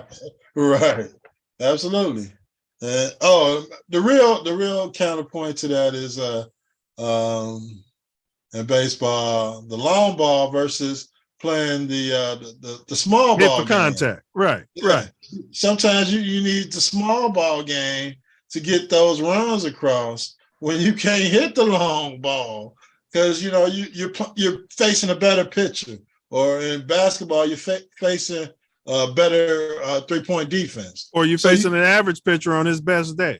yeah, so you got to do what you got to do to score, and if that's bunt, move up, run along, and steal a base, Right. yeah, that's what you got to do to win. And as you know, everybody's playing for participation trophies, so I don't think they're doing what they need to do to win. They're just trying to teach the long-term goal of hitting 3-pointers. Well, Ace, I would ask her about the 3-on-3, 2-on-1 drills. Like there was just certain drills, shooting from the elbow, Yeah, that they just weren't practicing in the limited practice that they did have. And so the AAU has also created this LeBron James, I'm taking my talent here. So a lot of times what they do is, Ace, me and you, the guys, we're the best players in the area. We go out and recruit the other best players all over the city. And now we got this AAU team, Ignite or Excel and Elite. yeah. And so what are we doing? Like I got Benji Wilson, Nick Anderson, you know what I'm saying? We playing a certain way. If you don't like it, we gone. Then what your team gonna do? Correct. So the emphasis has been put on, winning these games, and no one's loyal. They're able to load their squads. These are some of the things I came up with, as opposed to, these are the guys. Correct. I don't give a damn about no loaded team. Me and my guys can beat anybody. Correct. As opposed to playing with the guys. That's what I was about to say. Yeah. So go ahead, bro. Go ahead. It eliminates the development of learning skills on a team where your guy's a good player, but your guy can't do this, your guy can't do that, but you can do this and your other guy can do that, so you can feel you're making a team. The team defense, team offense. What you're saying is one of my points. Fails to teach, places value on individual play instead of teamwork, which is why Denver just won a chip. Yeah. Yeah. Because they believed in the value of teamwork. Right. You're right. But none of these there's no emphasis on it in these particular sports now, because either you're running the philosophy of the team, which is shooting 3-pointers and rebounding and getting the ball to the point guard or to whoever is open to shoot another 3-pointer, or you're not playing. Yeah, bro. And so these coaches are uncertified. They haven't laced it up. I was talking to guys, I'm not saying, but they'd be from like different races and they've never hooped, and run the full court press all game on makes and misses. And I'm like, the other team has 3 guards that are dribbling right past y'all and getting layups. How long are you going to stay in this? Right. These guys are tired. Well, you got to come up with you got to mix up your defenses, Yes. But, that's the NBA culture, this is what we run, even though you scouted it to death and you know exactly how to defeat this defense. We're going to keep running it because that's what we do. Yeah. And so to your point about the high pitch counts, another thing, player burnout. So you got these players playing on all these different AAU teams, Right. Which actually I think takes away from the value of their high school games. Some of them don't even play on their high school teams anymore. That's the problem in baseball also. They play the travel teams, which is equivalent to the AAU team. Yes. And they say, well, why would I play for this high school team when I can just go play and AAU? get free cleats and stuff. Right. Or get this and that, or go play in these other cities and really, and I don't got to listen to that crap you telling me I got to work hard and blah, blah, blah. I'm already good. So, that's unfortunately the era we're in, especially when you're dealing with elite players.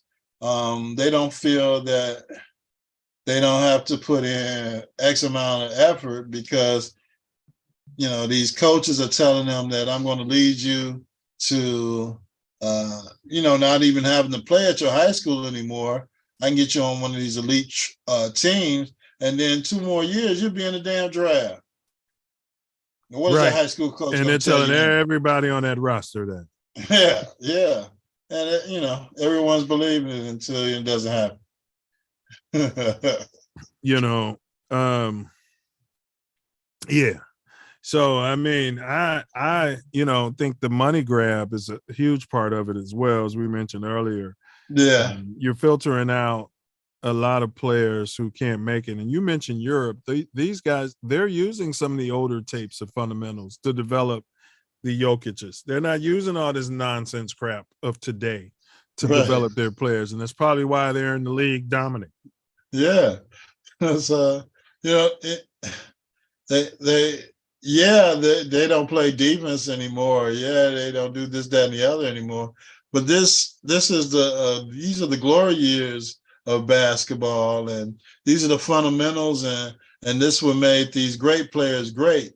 And they study that while these guys aren't studying anything. You know, they're on PlayStation developing gym shoes, and you know they fit. And yes. They got 5 pairs of Jordans from 6 different elite teams. Right.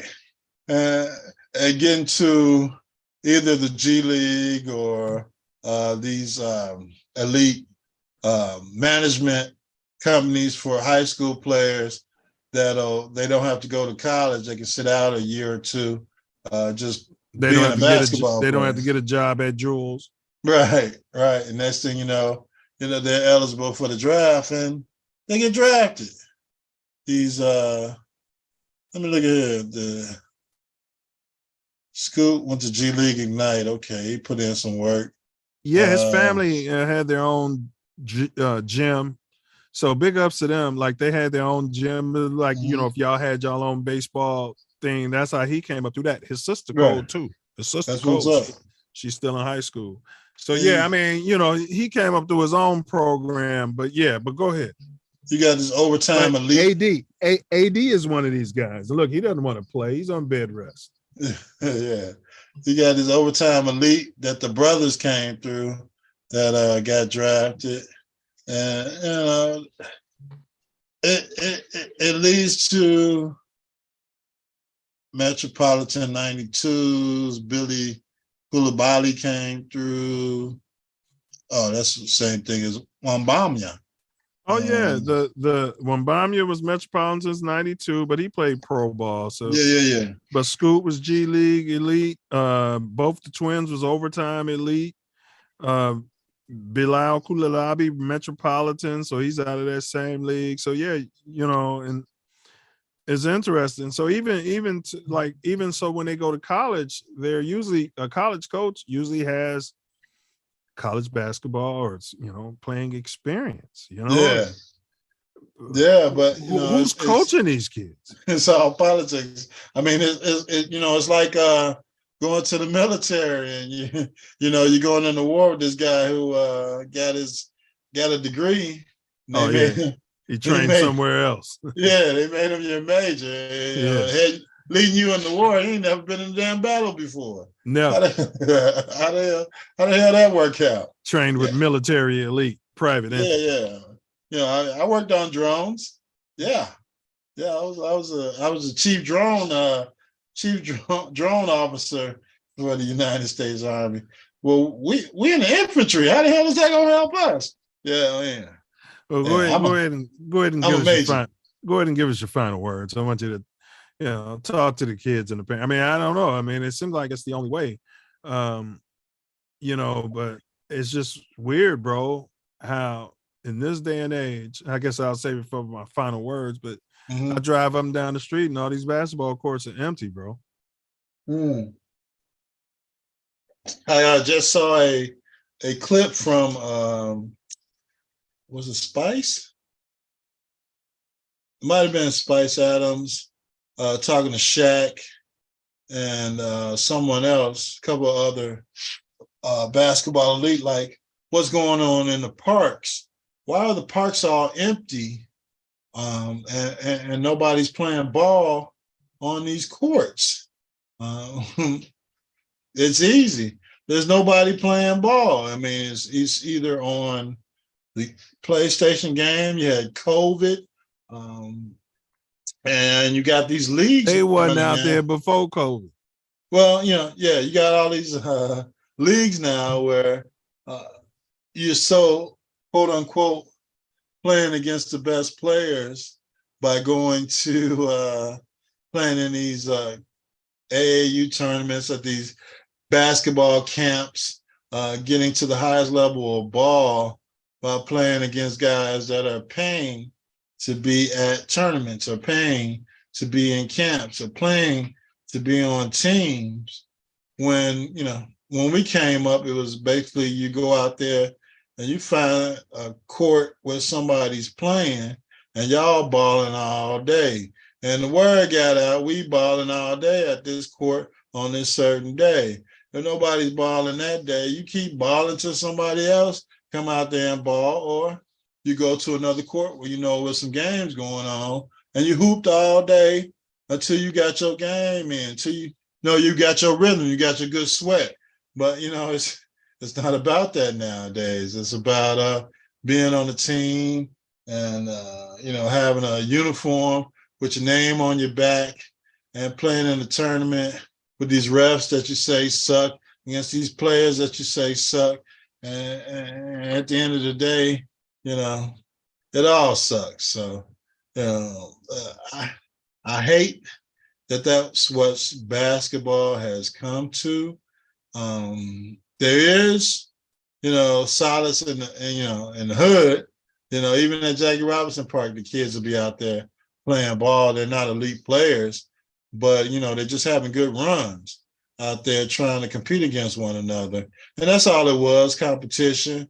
And if you keep finding competition, you're gonna come back and keep playing. But we got to protect the parks, protect our women, protect our children, and start getting these outdoor tournaments going again. Everybody want to be Big Three. Everybody want to be Bulls 3-on-3 tournament. Everybody got to have a trophy at the end of what they're doing, instead of developing their game, learning how to shoot the mid-range shot, shoot the bank shot. The things I was working on as a kid in the park. Do a bounce pass. Yeah, all that stuff. You learn in grammar school and went on to develop in high school, and to make you a player. Whether it was in the college level, whether it was in the park level, or whether it was in the college level. And that's why they feel like the stuff Jokic is doing has never been seen before, because people don't work on their fundamentals, and obviously he worked on his. Yeah, because that's going to get you to a level where even when you get tired, even when you're a little injured, if you got the fundamentals and this other guy has no concept of what the hell a fundamental is and playing basketball, you're still going to be above him because you're doing what it takes to score, to play defense, and win, and to get your teammate in a good position. Yeah, you know what I'm saying? Like they blame AD for everything, and I'm like, if LeBron got a problem, AD not taking shots, LeBron's supposed to come down and call AD up in that pick and roll all game. Yeah, and get him the ball. Yeah. So what the hell other team gonna do? Come on, Ace, we always knew it's up to the guards and the guys handling the ball to keep the big involved. Come on, you can't blame AD for that, man, for not being involved. He's blocking shots and nobody's rewarding him on the other damn end. Yeah. You gotta feed him. He's gotta eat. If you don't want him to eat, he's not gonna eat because you got the damn ball. You got his food. So yeah, unfortunately, we're in a participation trophy era. Yeah, you see all these new trophies the NBA's got? MVP of the Western Conference Final, this and that. Everybody gets trophies and shit. I don't see us coming out of it anytime soon or ever. Maybe there'll be virtual trophies. They'll there's some holograms now, the MVP trophy or something. Yeah, But, they'll get it in the metaverse. but hey, hopefully kids, our game doesn't continue to go on like this, whether it's baseball or basketball. Hopefully, we get back to, a fundamental era, but unfortunately, I think that time has passed. Good luck to you. And God bless. Those are my final words. Yeah, that's well said. And the reason I jumped on this topic is because I've many parents and former coaches have said this to me about the AAU, and they've been saying it for years. And to Ace's point, it started, I was already like 19, 20, so I didn't come up through this whole AAU thing. We should just get out there and ball. And then when we did get on different teams, or worked on our fundamentals, we were working on our fundamentals. There has been a push to make everybody, Steph Curry, so to speak. But, in this journey where we're breaking down the AAU, I think we've discovered it's been criticized for the following reasons. It's too star driven. There's no team concept. Winning is the main focal point, but yet there's no focus on the fundamentals to lead to victory. Many coaches are uncertified, have zero experience, yet your parents, think about this as a parent. You're paying someone who's uncertified, who's never laced them up, who knows about as much about basketball as you if you've never played, to do what you could do.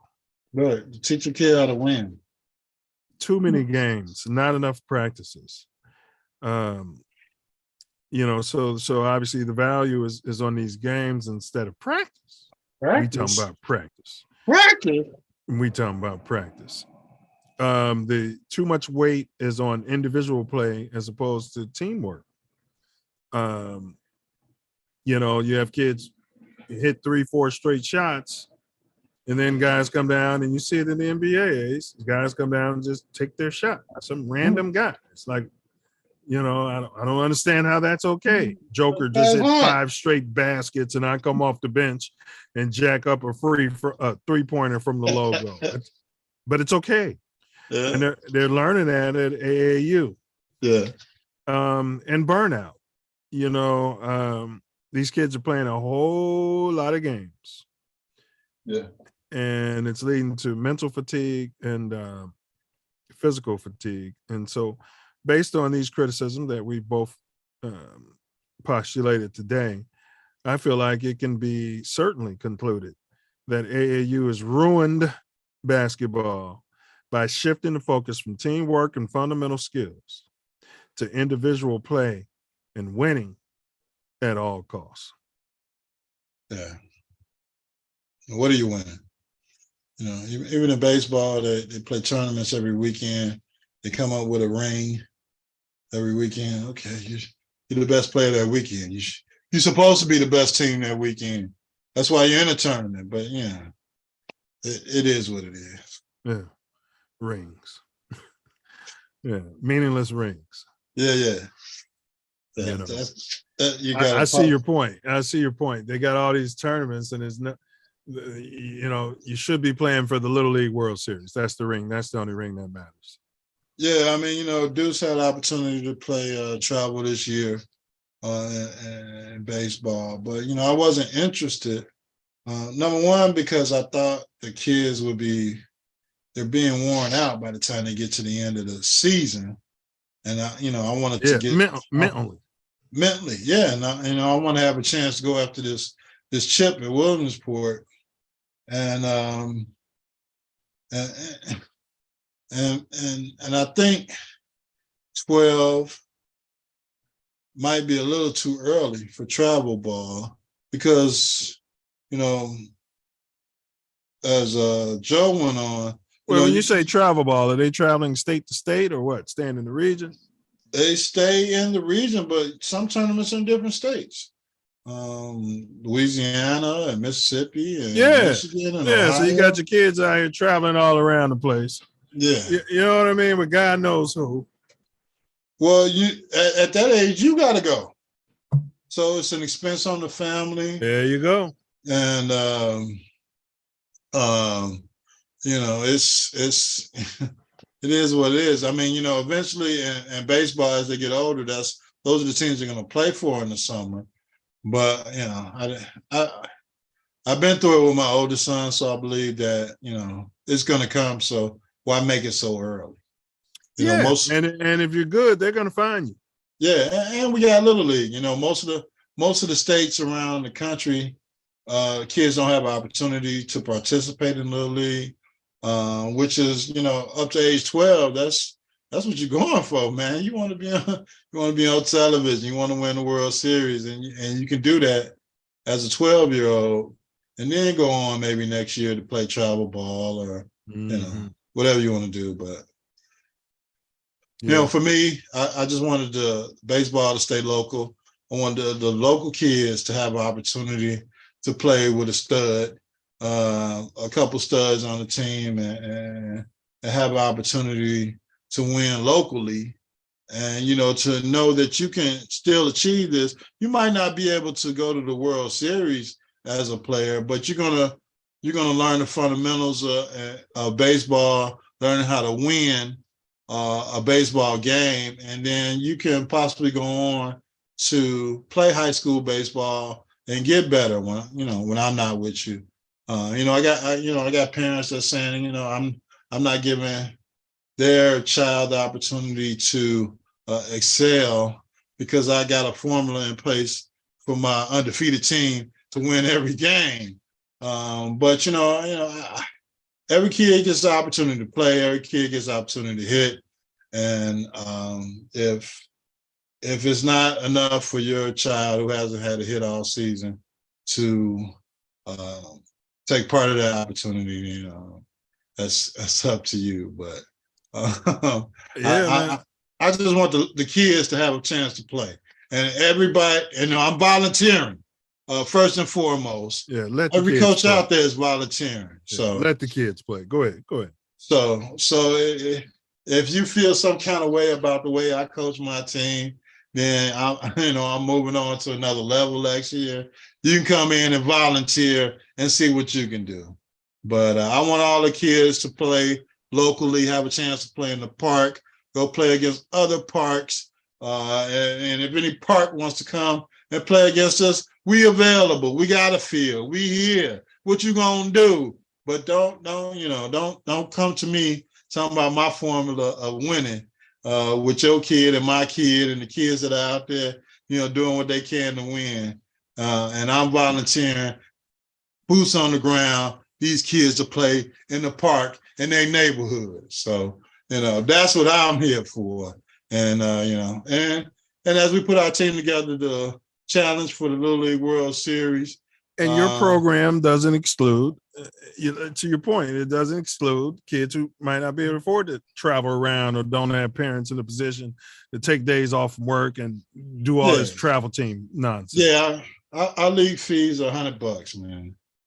Yeah, you know what I mean.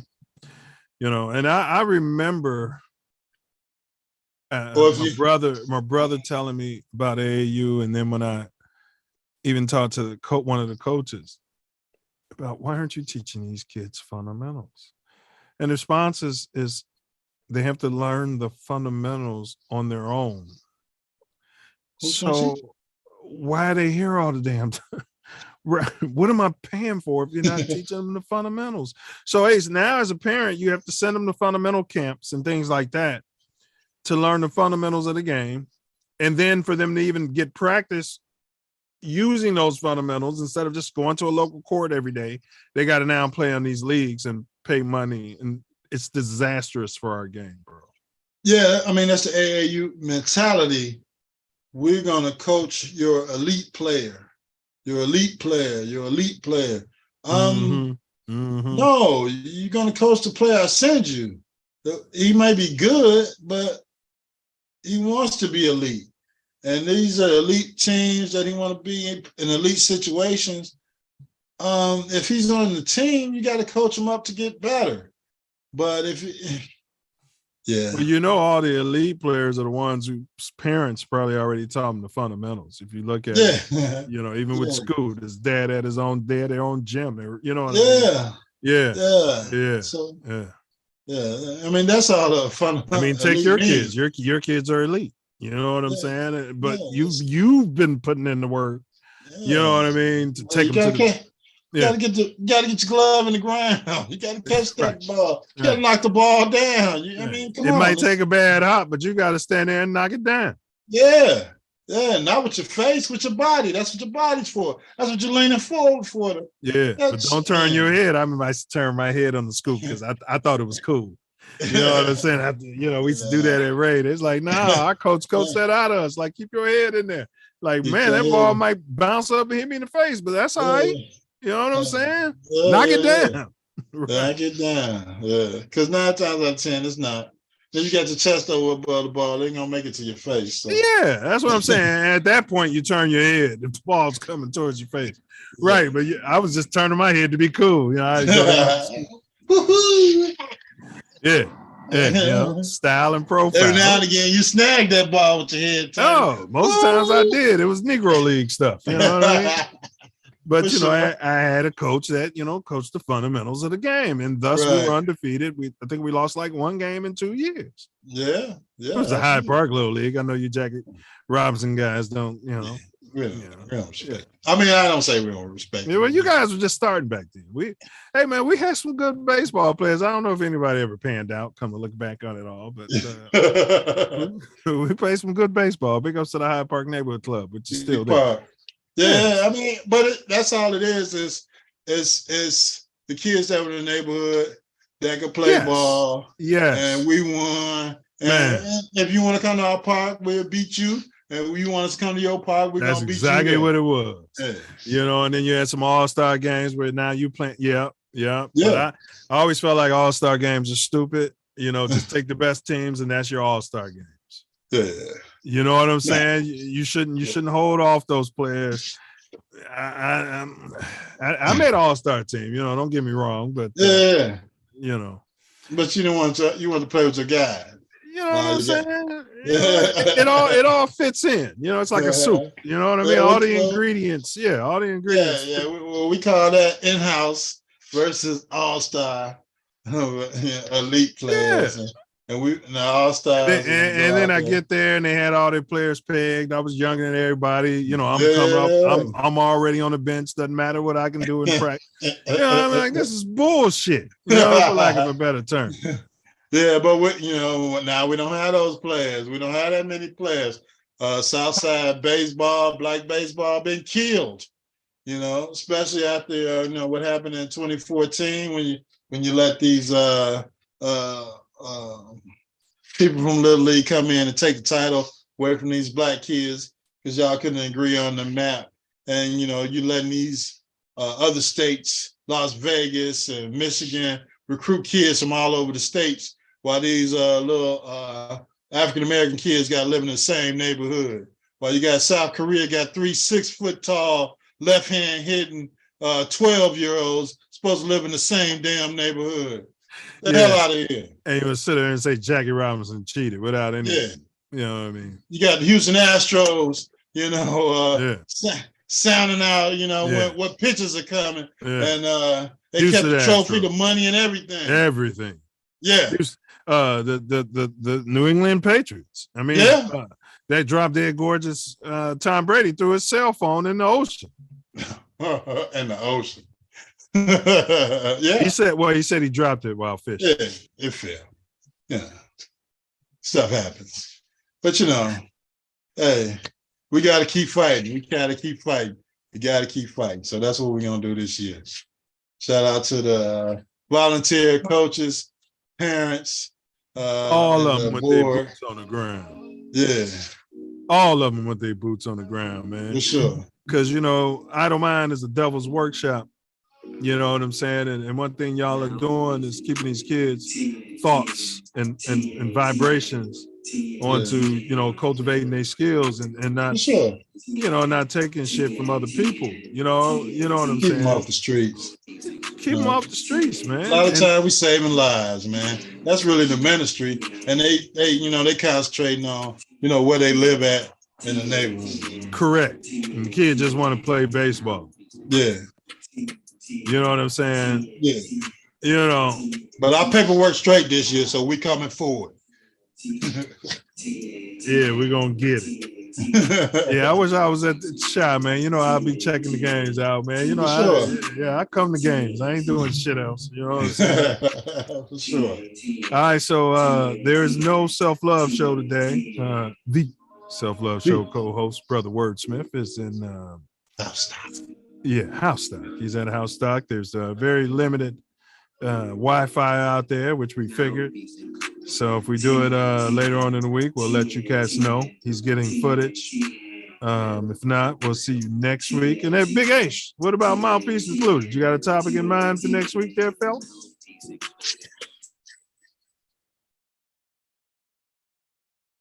I did, and I forgot it. I did. I just did. Tune in next week. Mouthpiece Included. Yeah, Got a hot topic for you. Be ready. Well, when it comes, Be ready. when it What comes is the back, hell going on in the Chicago Bulls organization? That's my damn topic. What's going on, man? all right, we're gonna strip that down. Unless you come up with your other one, we'll weigh it out. But that's what we're gonna strip down. You know, what the hell is John Paxson and those other cats doing? You know what I'm just wasted a saying? whole damn draft. That was in Chicago. That was in Chicago. You're on the phone. Yeah, the phone's not working. The phone's not working here for y'all to call somebody else. But damn it, we're gonna get some deals in. Ransdorf ain't paid the Sprint bill. Man, I'd have had the damn whole building block. All right, y'all. Thanks for tuning in. You find yourself sliding through the city of Chi. You might be out west in the Lawndale or Austin district. You might be out south, Inglewood. You might be, you know, in the South Shore area, Chatham. You know, just sliding, going to and fro. You might even be out here on the West Coast. Yeah. Compton, Inglewood. Compton, Inglewood. Inglewood. Compton, Long Beach, Inglewood. Can't forget Long Beach. You know, you might be in the South Center. You better Watch keep the your heights, head baby. on the swivel. Man, better be watching your back. Better check your blind spot so you can pass your driver's test. Check your 6.